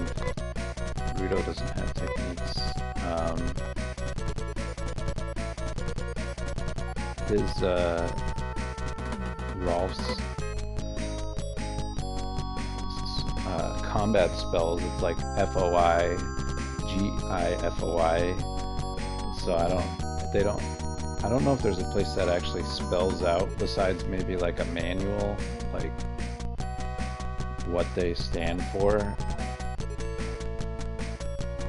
And then like there's TSU, which I assume is tsunami, and it does kind of like a storm effect. I would have thought it would have been an AoE, but it's a single target one.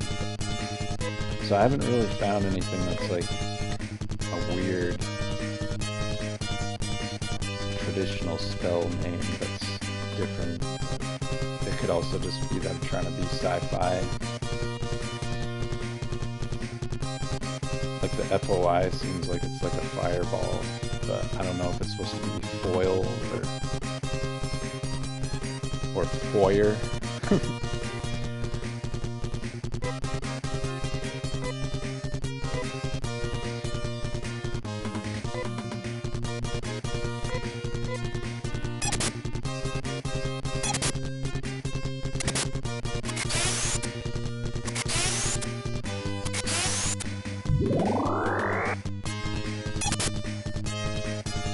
It's a little weird that the shotgun sometimes doesn't make noise, but at the same time,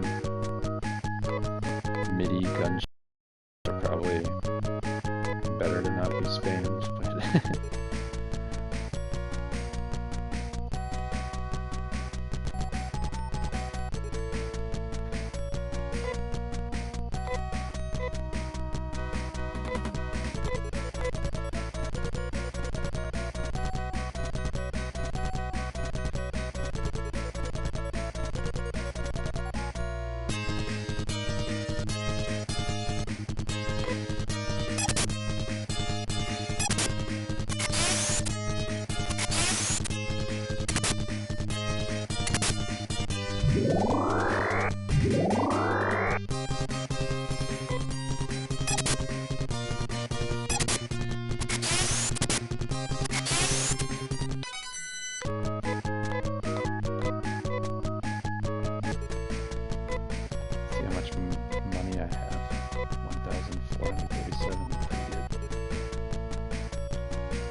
both Rolf and Rudo are getting relatively low.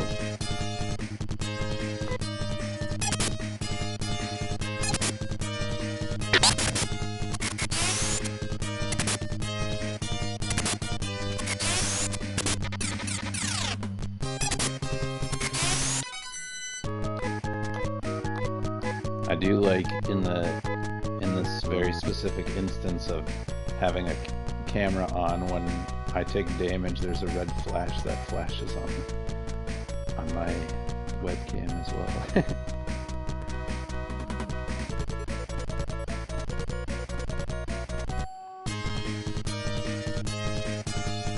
Ooh, some new powerful variants of the regular bugs.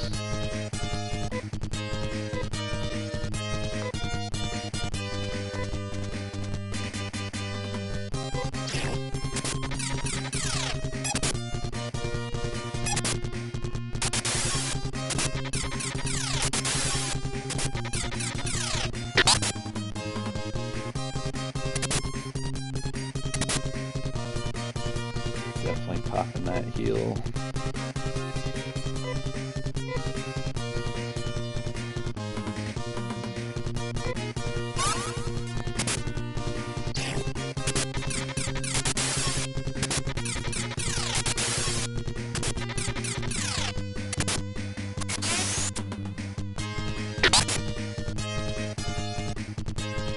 Tough.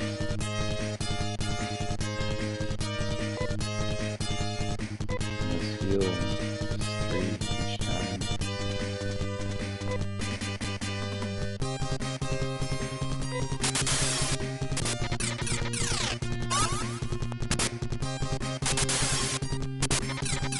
Seven points of damage.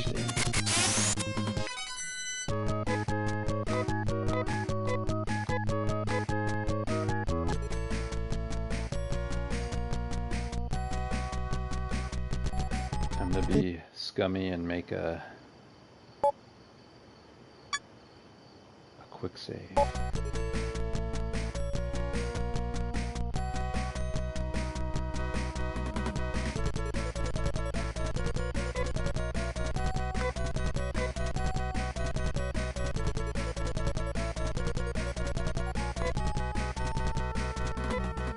Save state, save time. Yeah.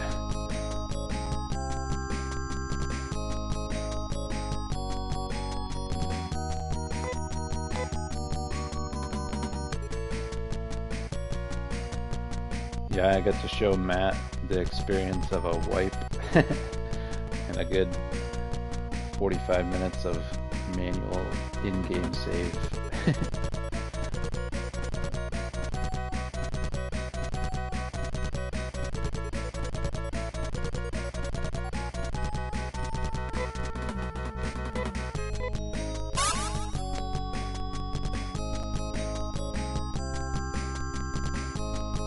Alright, so her heal looks like it caps out at 20.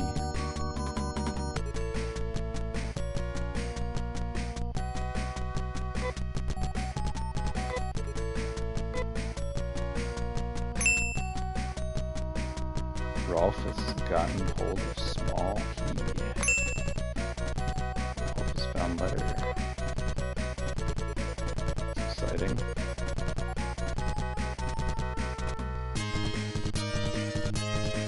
Oh man, these guys are mean.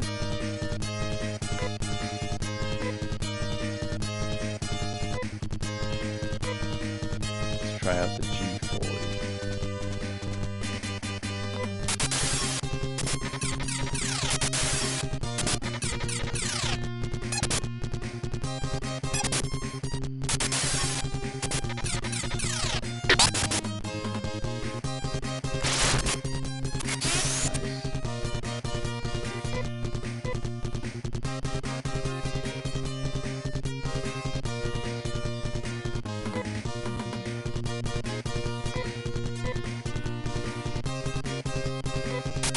Last heal.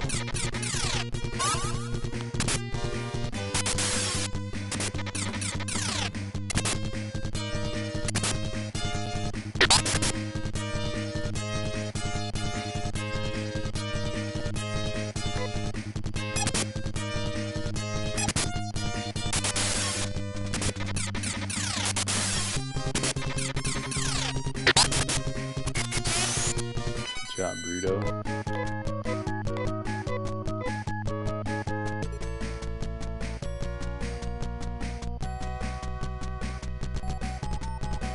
I do have healing items, but I think I might just call this a victory of a lot of experience and money, and I got a special item and probably try to teleport out of this dungeon for now and not push my luck, since I haven't been keeping a track of where I'm moving to on those little switch pads and stuff.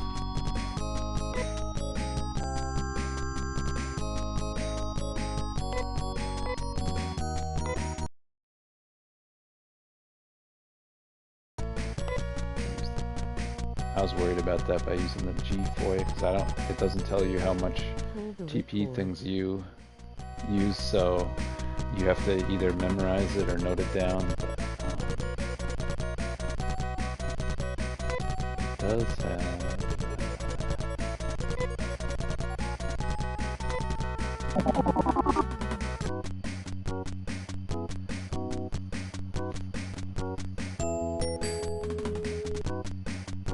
the more expensive version, Telepipe, presumably would bring you to town, whereas Escape just gets you out of the dungeon.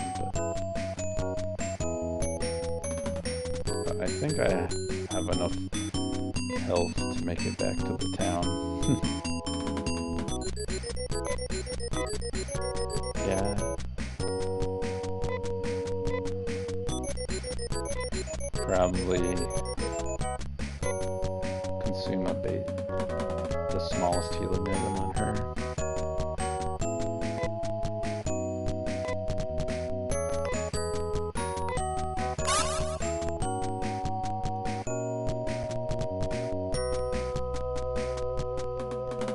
Cuts into my margin, but whatever.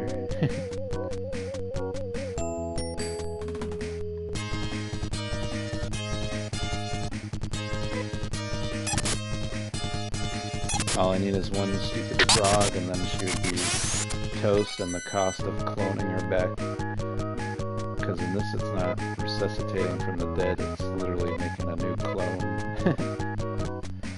And the vendor that does the cloning is the creepiest one in the game so far.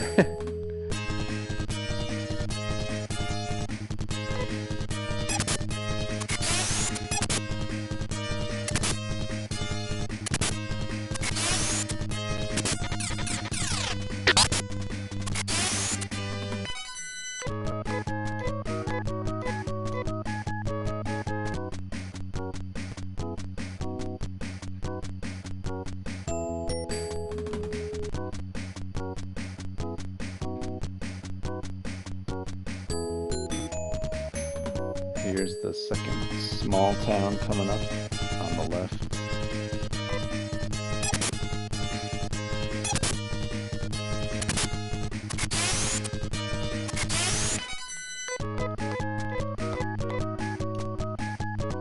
Some of the little visual differences to separate it from the capital city is its little graphic here is smaller, but also once you get inside you're like, damn, what are those scorch marks on the ground? And then some of the buildings look like they're scorched. And then down here in the bottom left, it's like, oh crap, there's a lot of graves. It's like, what happened to this utopia run by Mother Brain? Is this environmental storytelling about the monsters coming out of the biolab, or is this something else?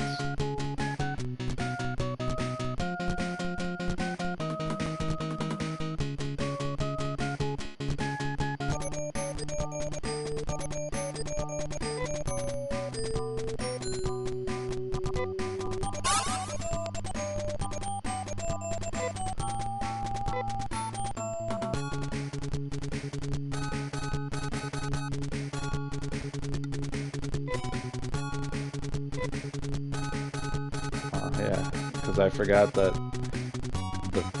there's an interact button, because I was like, it's a shame you can't talk to the NPCs. Hey, they're explaining why all the scorch marks this town. Yeah, this town has been wiped out by the scoundrels, and there's nothing left. Alright, so... nice. Scoundrels went into the dungeon, and that's their corpses.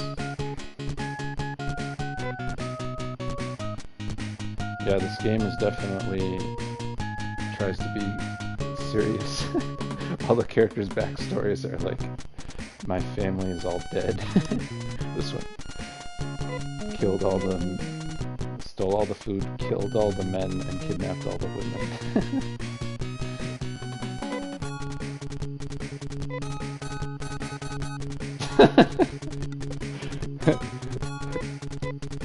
Those who are left here are just the powerless, who are only waiting to die.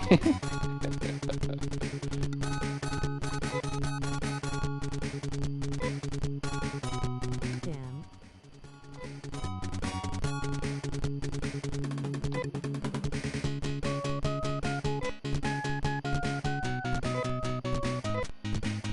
Oh, some sympathy for the devil over here.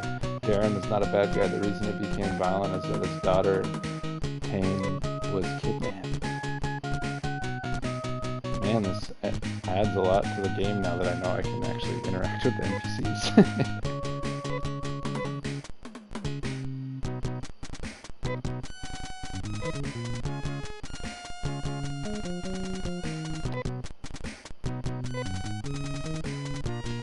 If only the scoundrels hadn't come to this town, Daram and his daughter Tanya would have lived a happy life. Oh, she just exited the city. Those scoundrels blew up everyone's houses with dynamite! What are they, miners? The scoundrels must have 2 more dynamite sticks. Unless we take them away, another town will be destroyed. Oh man! In the Phantasy Star universe, a single stick of dynamite is like a tactical nuke. 1 per city.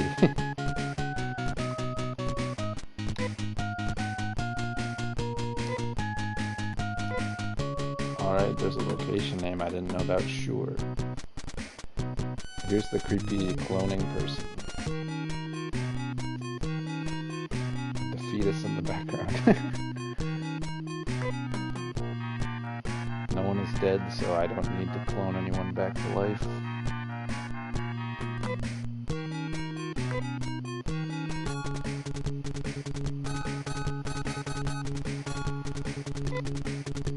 Alright, let's talk to the people back in the town and let's pull up these characters' backstories.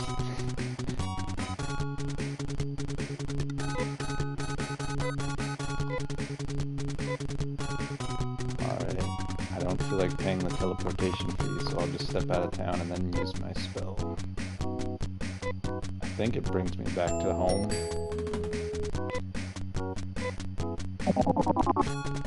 Yep. Right near the save spot. It's like they knew that the point of the spell was so you could manually save your game.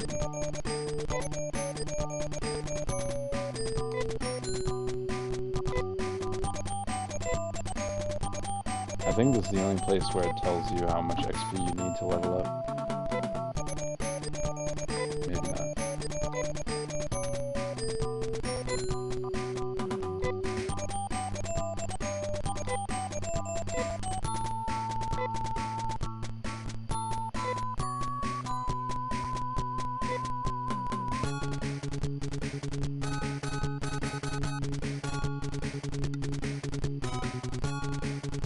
This main building has this nice little vignette to make it look like it's, because it's supposed to be the capital city of the planet, so the skyline makes it look more impressive in here. But the room, it's like, wow, you can actually store your items and retrieve your items in 1989. Like, I didn't know they thought of quality of life stashes. And then there's also the library, so you can see, look up some lore entries. Also, she's reminding you of what the main quest is, so. Baggage, please.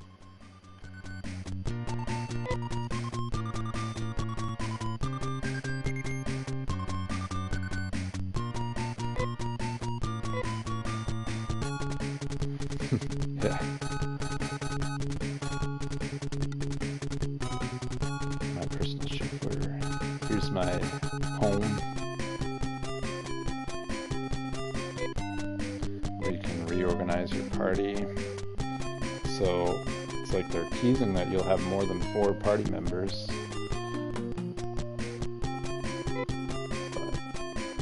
But maybe, because you can, I think you can reorganize the order that you walk in, which might slightly influence the initiative order. But this is where I can see the little character bios. Rolf, lost parents at age 10, healthy and has a broad range of knowledge.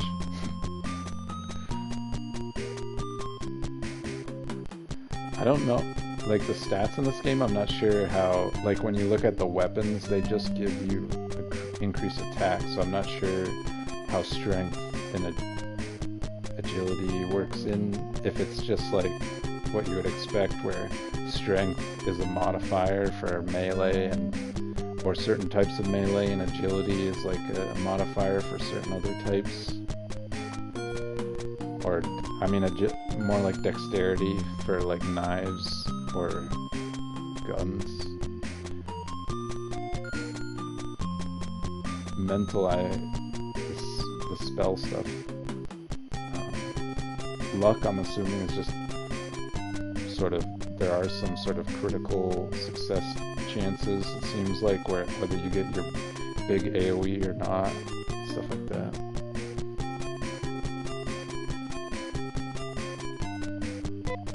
Now let's see Nay. Nay means the human who was not a human, lithe and agile like an animal, she hates carrying a heavy load. Which is not a euphemism. But,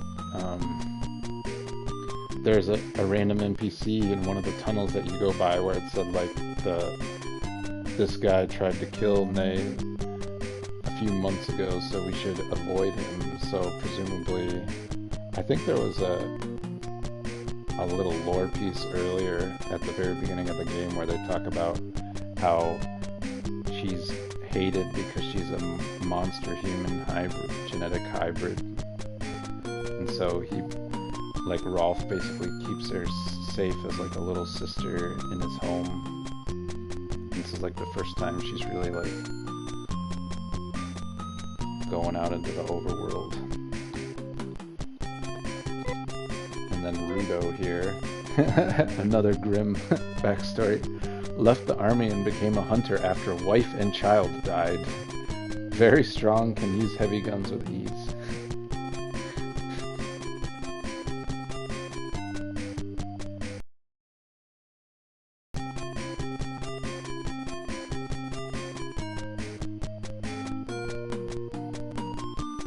But yeah, like, he can use heavy guns with ease, so I wonder if there's like, does the strength gate, like, this weapon is heavy, so like you need to have a certain strength score to be able to carry the weapon or not? I don't know. I do like that for being a pretty old game they actually have like anime portraits, because it's hard to convey an anime style with the actual like little pixel art guys.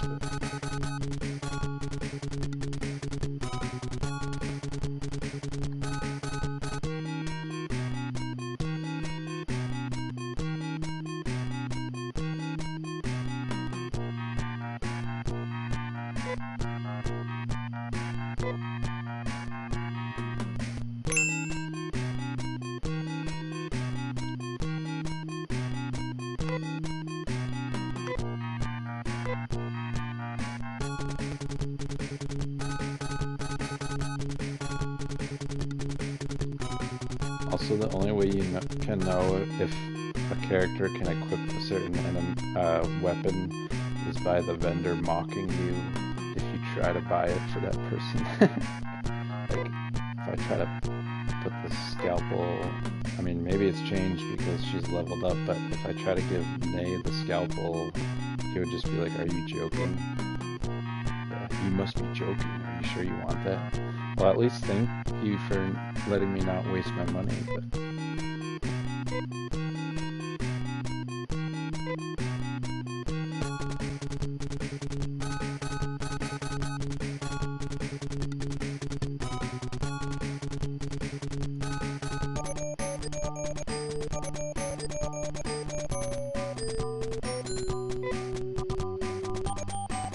Mockery-based UI.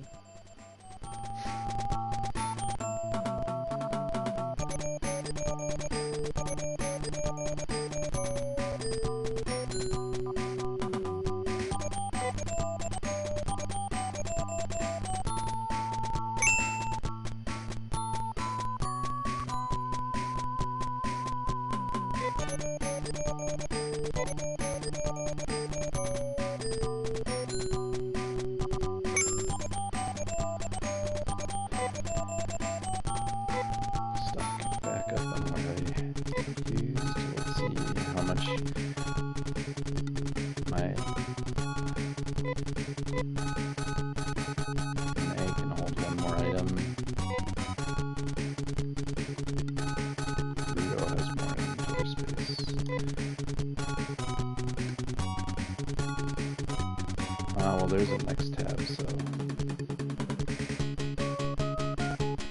least there's that.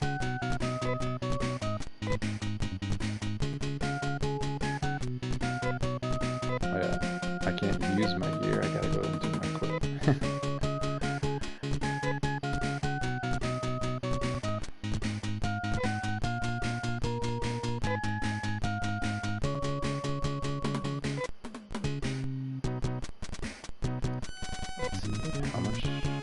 Let's just see how much that adds to my defense. 4. This game is definitely very incremental, so like the shotgun only looked like it was only doing 4 more damage, but then it added all this. It definitely did way more damage than just like plus 4.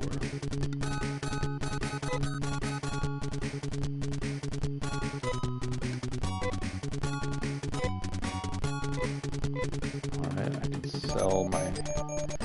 This game seems to sell everything at half price of the purchasing price.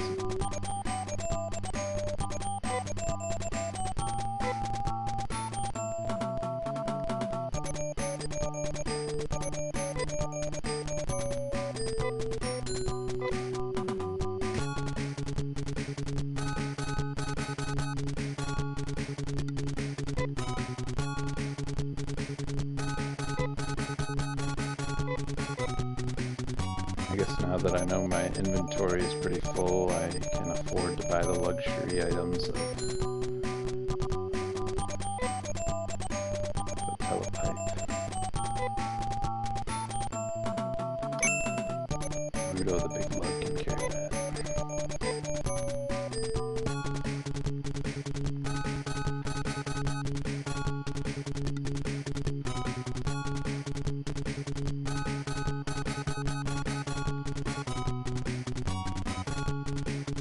Yeah, I gotta interact with some of these NPCs.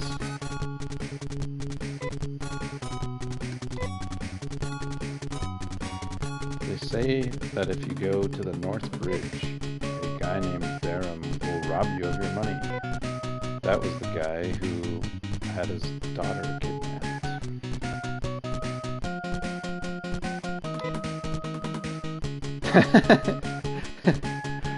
It's very true. Why should I work for a living?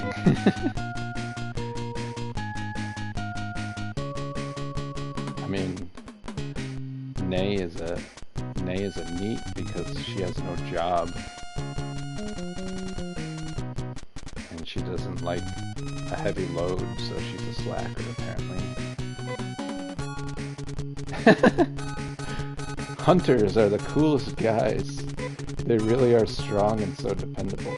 Hey, Rudo's a hunter. Oh yeah, it's because there's a bush right there. I used to work at the Biosystems lab, which is on the other side of the lake.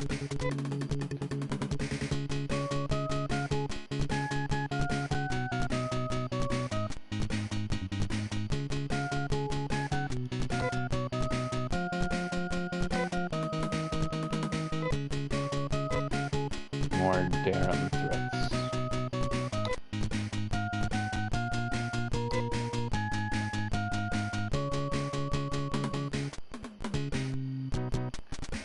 I like that drum fiddle. Wow. My dad is just goofing off every day. He says he can live without working.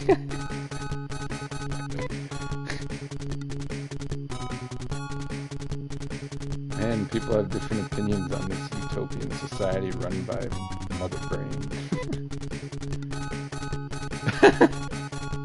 From now on, women should be armed and should fight. I believe in that. True.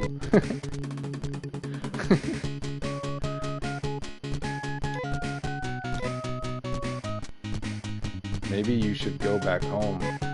When you get to a strange town, there might be someone strange who comes looking for you. Hey!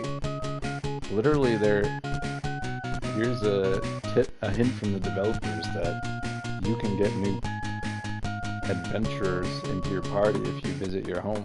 which I discovered by accident, but there's an actual NPC here to tell you that. When I grow up, I'm going to be a thief. A capital T, like Thief, the video game.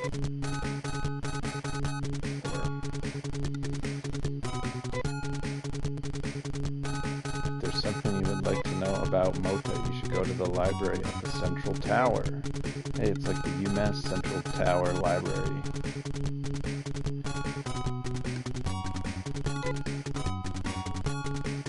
This town is peaceful. I'm glad I moved here from Arima.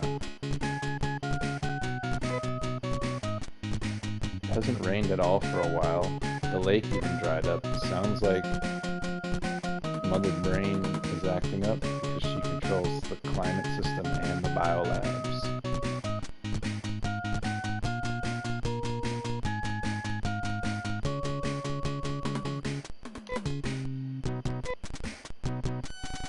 I think that's everyone.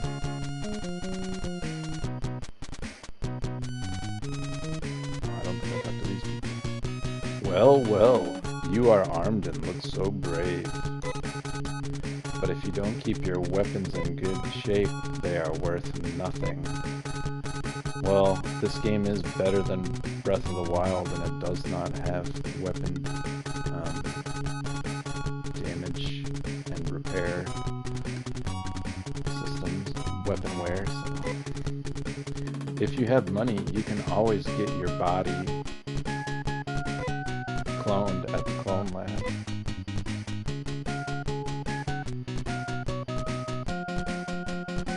Some of those line breaks do create some ambiguity.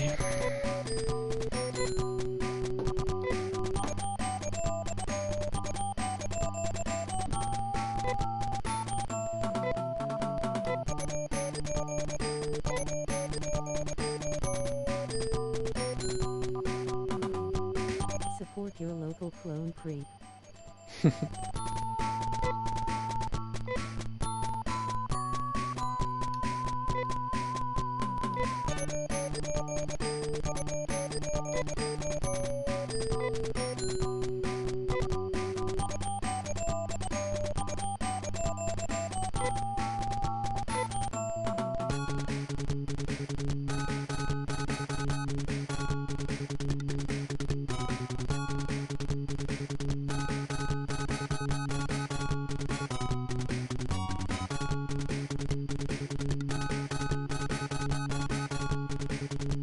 Paying money to teleport to the next easy town over is for chumps, so we'll waste some time and get some minimal XP and gold while we make our way there.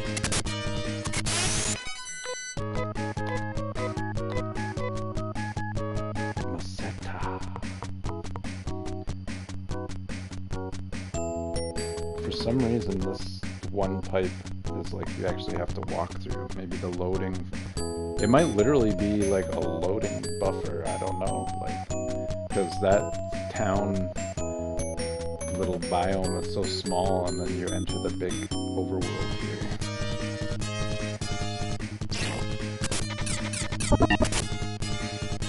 Because all the other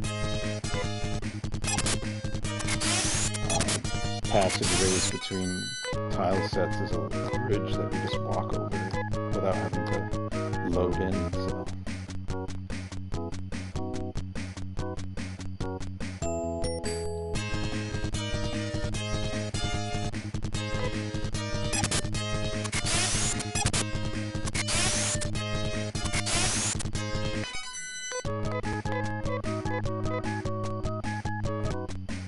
If I go down here, this way's blocked by some racist, whatever, presumably racist.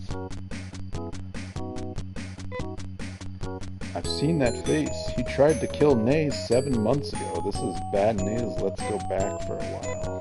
I mean, that's a little weird English. Let's go back for a while, but it's not too bad at all.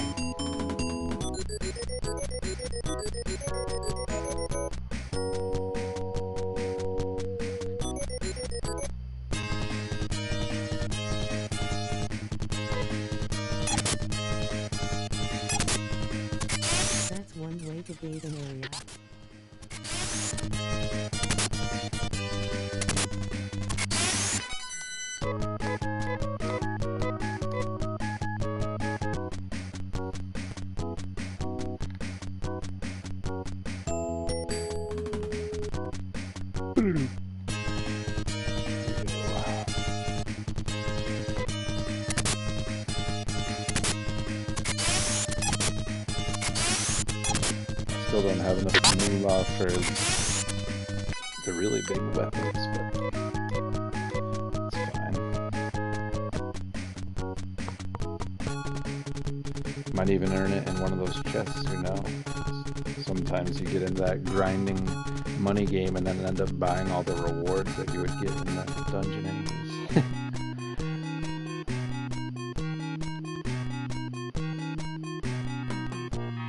Let's see if someone can equip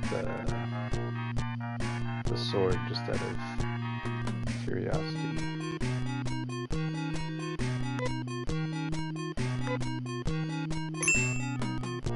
Okay, he can.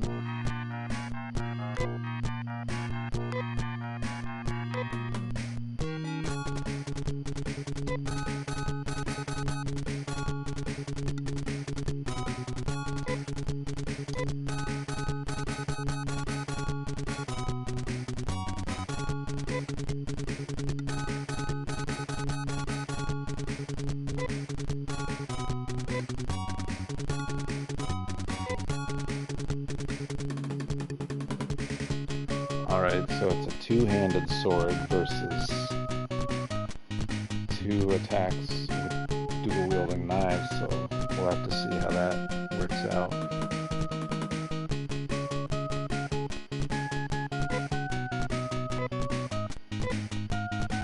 Let's see if Nay can actually wear headgear, or because she's a girl, she can't wear headgear, she can only wear ribbons.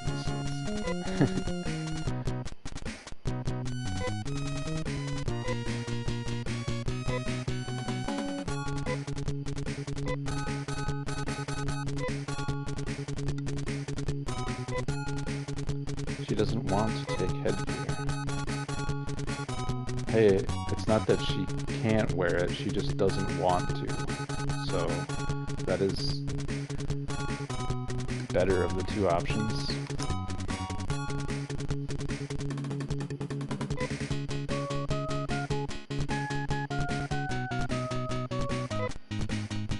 She can hold on to it for now, though.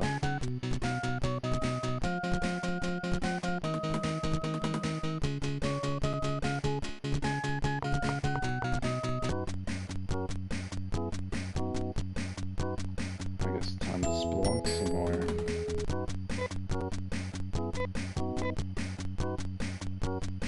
I don't think it's worth spending the money for like 1 or 2 more HP. You can always lose some outside of town and then heal up.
If I can clear the dungeon tonight. Seems like they're strong enough and have enough items.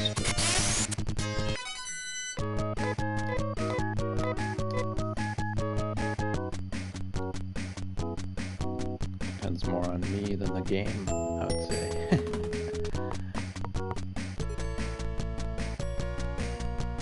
Right is a dead end, so I'll have to go left.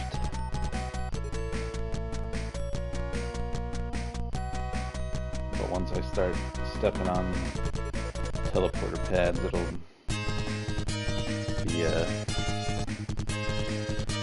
Oh yeah, welcome to the dungeon. 3 frogs, if you're not ready. It's like the first set of enemies when you joined was 3 frogs.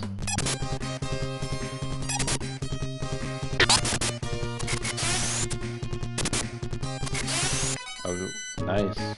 I wasn't paying attention now that I equipped the sword. The sword did 20 damage on one swing, so I think that might be better than like those crappy little knives getting 2 attacks, but only at like 6 or 7.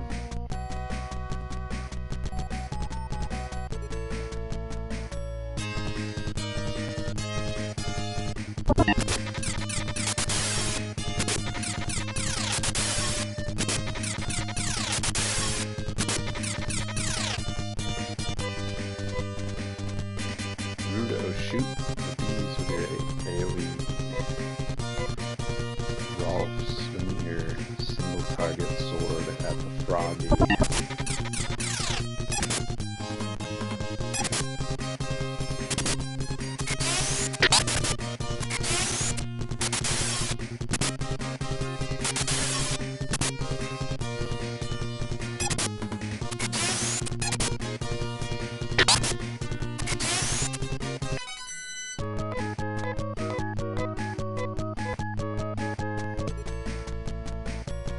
I'll have to see if May can equip any of the other advanced weapons, or if she's stuck with those steel bars that are like Wolverine claws.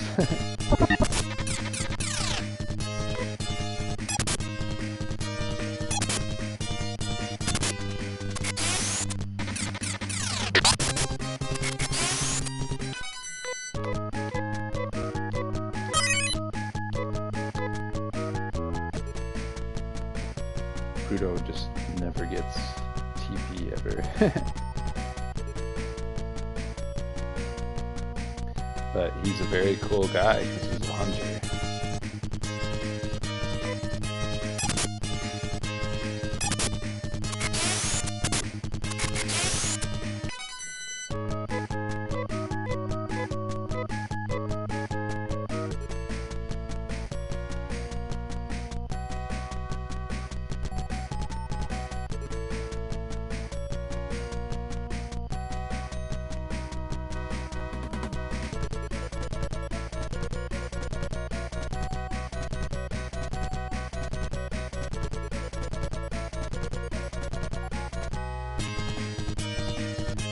Double Frogger.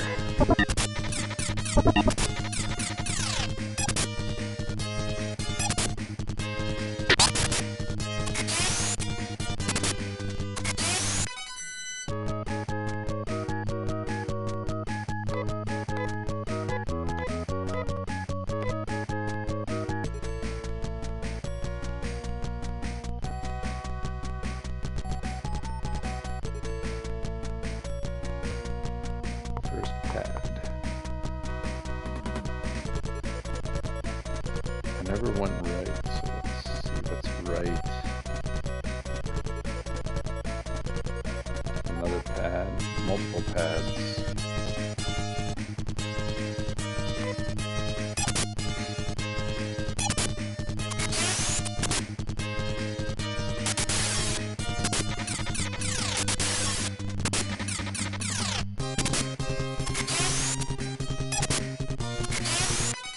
I think the sword actually gave Rolf a new little attack animation and sound compared to the knives.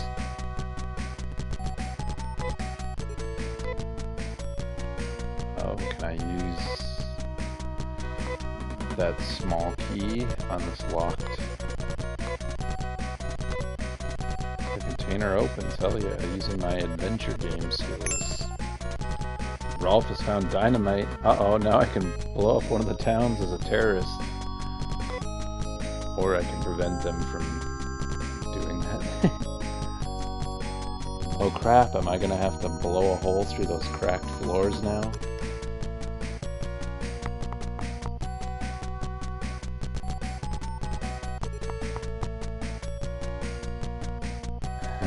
This one's just a tendon touchpad.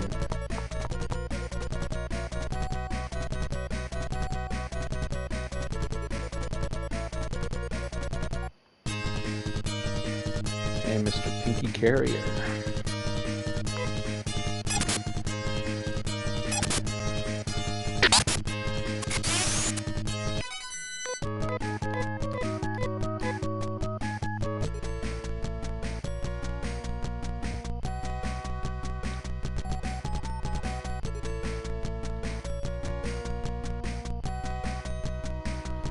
Dead end to the northeast.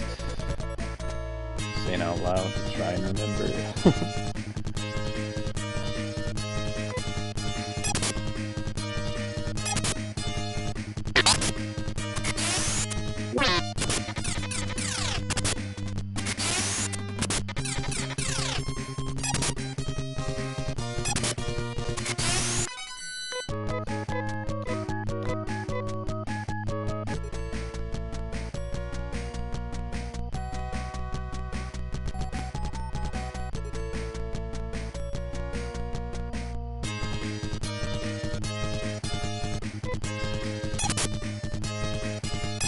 Finding these little single enemy encounters.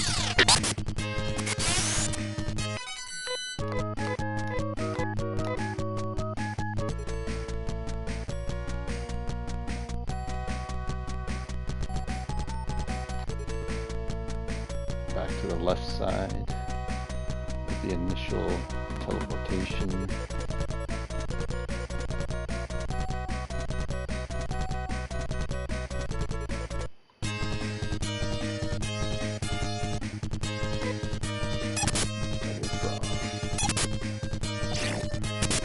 Use 9-point attack on May.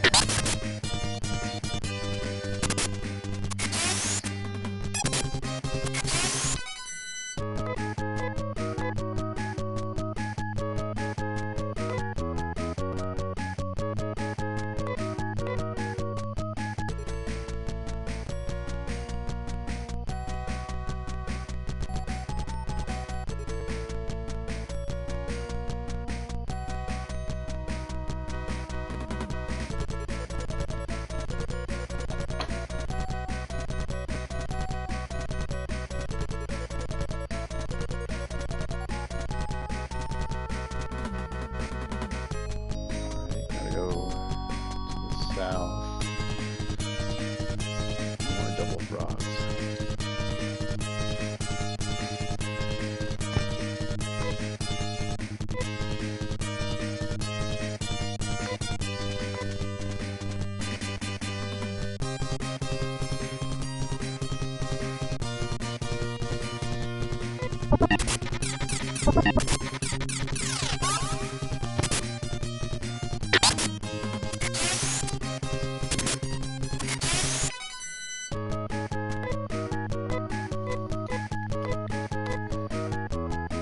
Able to kill each one in a shot while healing with the third person.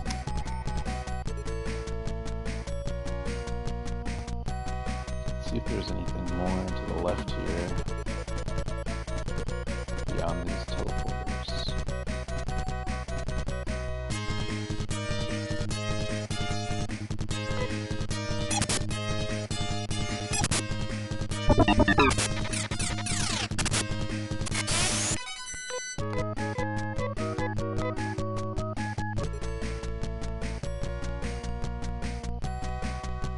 Probably a dead end.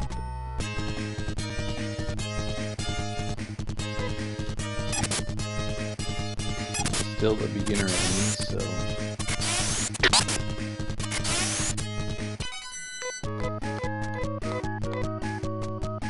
once get to those armor ants and the waspies, it's definitely more difficult.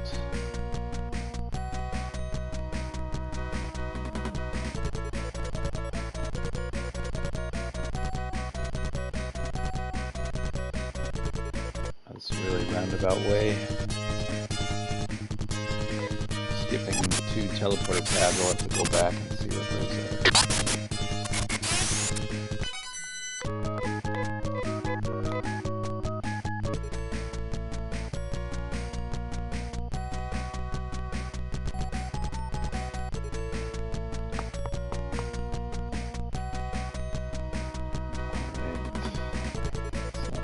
too far in this new dimension.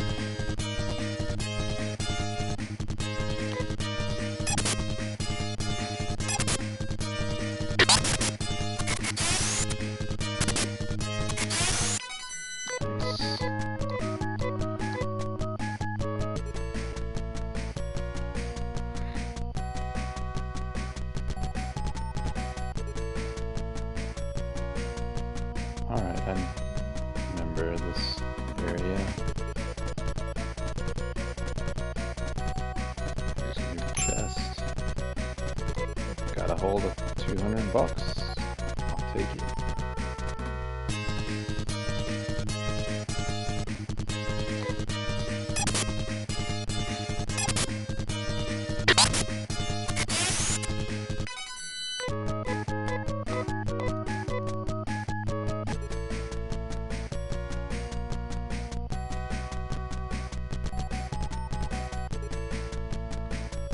Nice big dead end.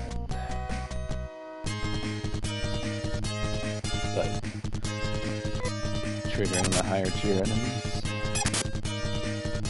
There's your sign, getting closer.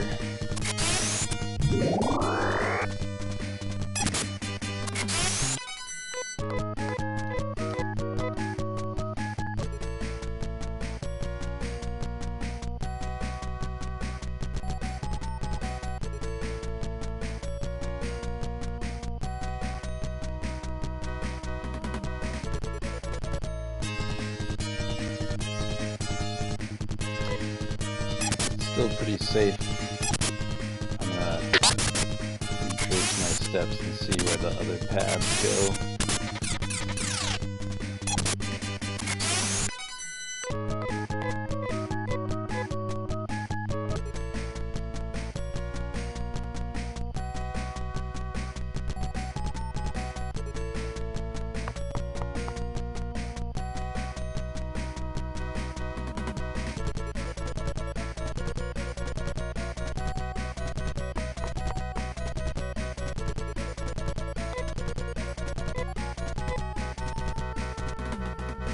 I guess we'll have to find... Oh, nice. It's an actual key that doesn't break when you use it, so I can reuse the key.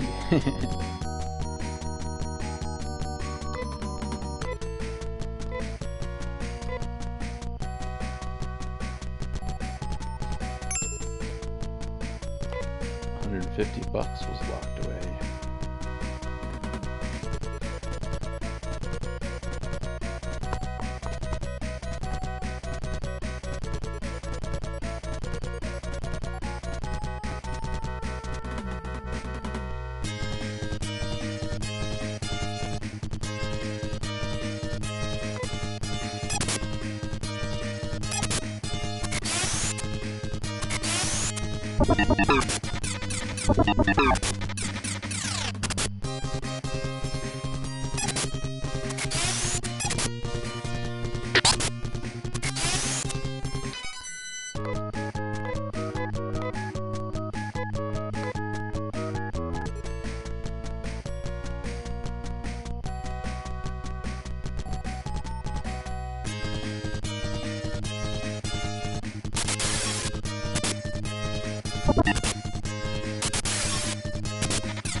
Got a key.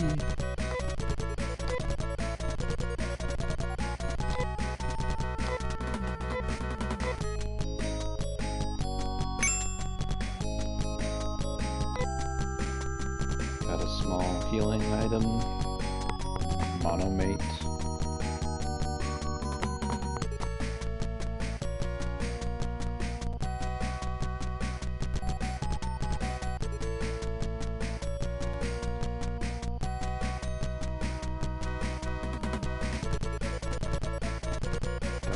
remember exactly where this is, but clearly I was nearby with the open chest.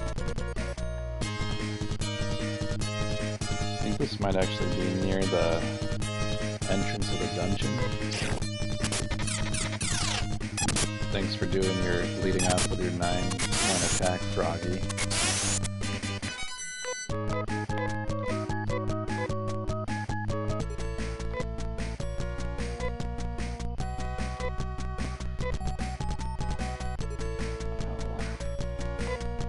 Top off on Nay.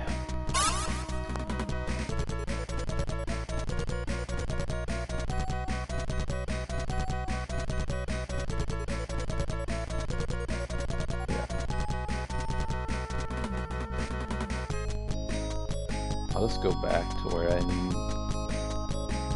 I know one of these pads will go back to where I want to go, like on the quote-unquote second floor, but instead of rediscovering that, I'll just go back to the one I'm familiar with right now.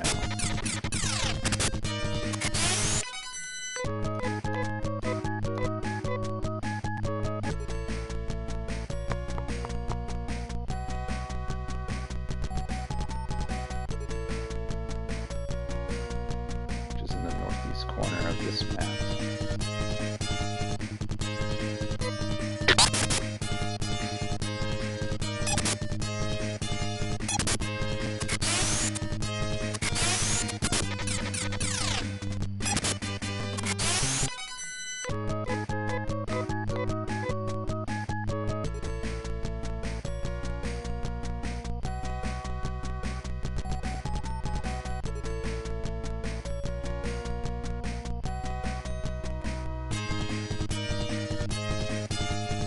Armorans, they're pesky.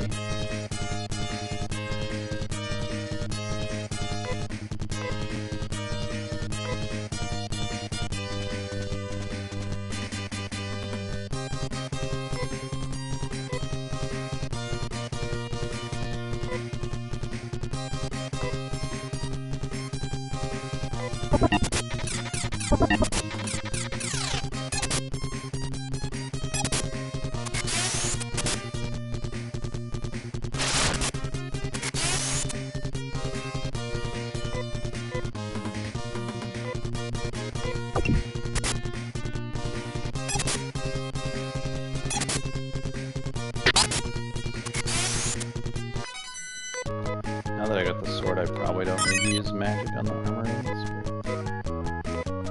I learned a new technique. Let's see if it's an in-battle one or an out-of-battle. An out-of-battle one. High Nos. Get high off of that NO2. Or literally say hi to Nos.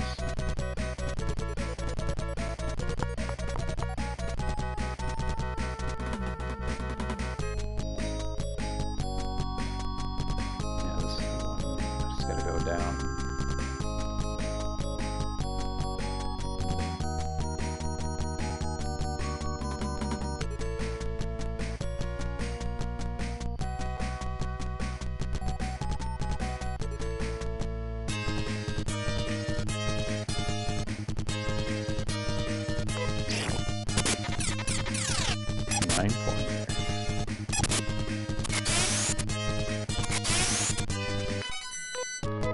Alright, so the Locust can be taken out with a 10 hit. So they're not as heavy as they used to be.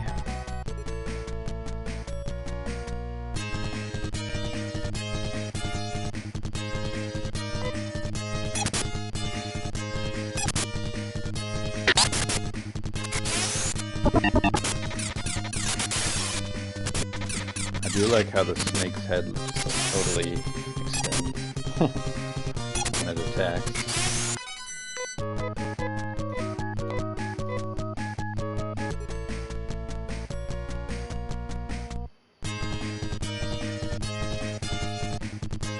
Armorants all around.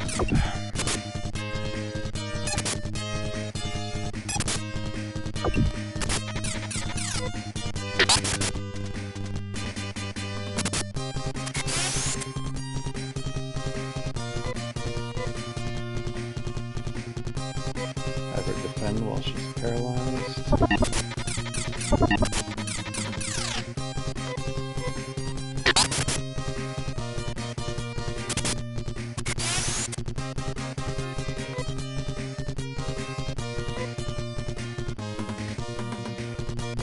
Throw a heal on Rolf to top him up.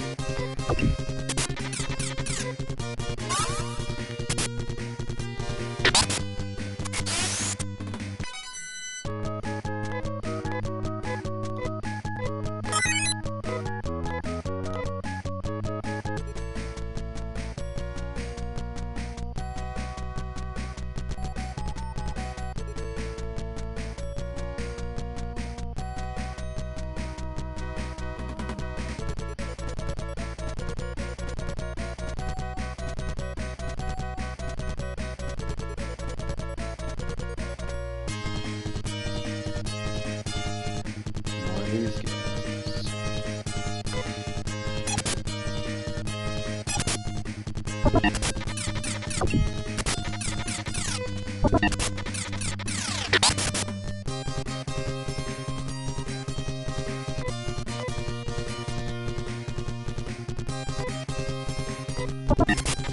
They're just more attritionally annoying than others, but not horrible.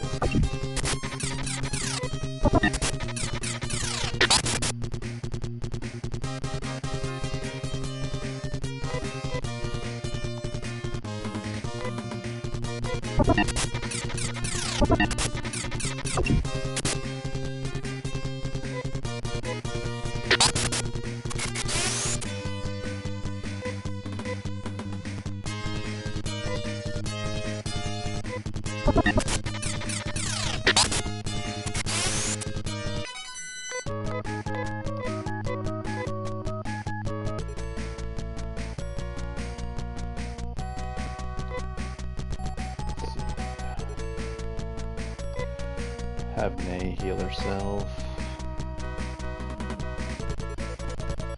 And might as well top off Rudo as well.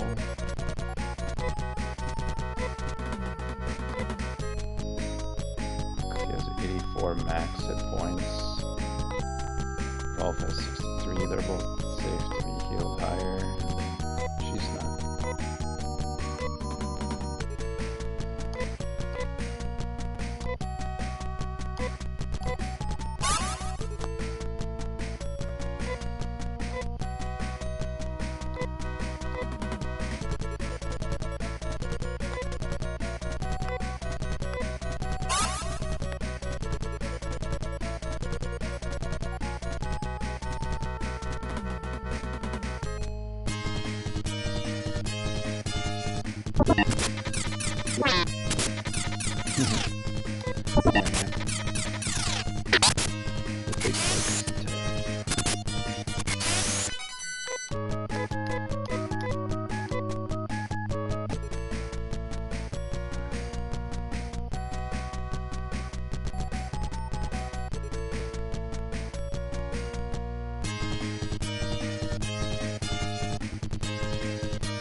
Alright, now we're in the important regions where the dead scoundrels are.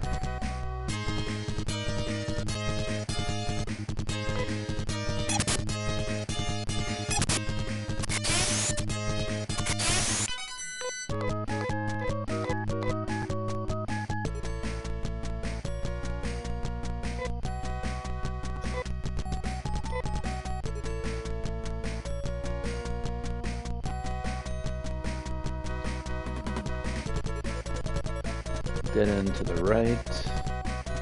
I know I pulled the ripcord when I was on the left, and there were still some unexplored regions, so head that way, hitting some harder enemies.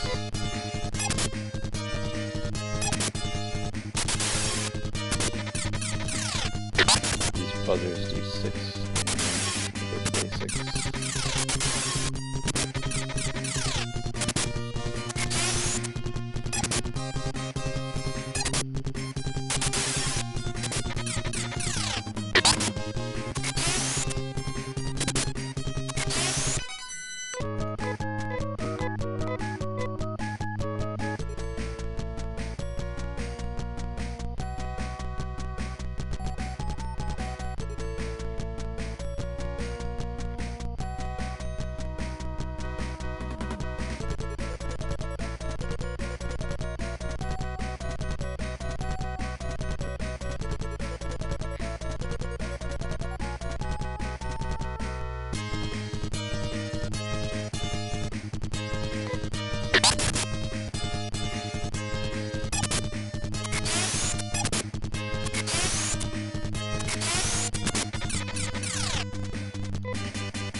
My headset's about to run out of battery, so thanks Matt and Sam for hanging out. It was fun interacting.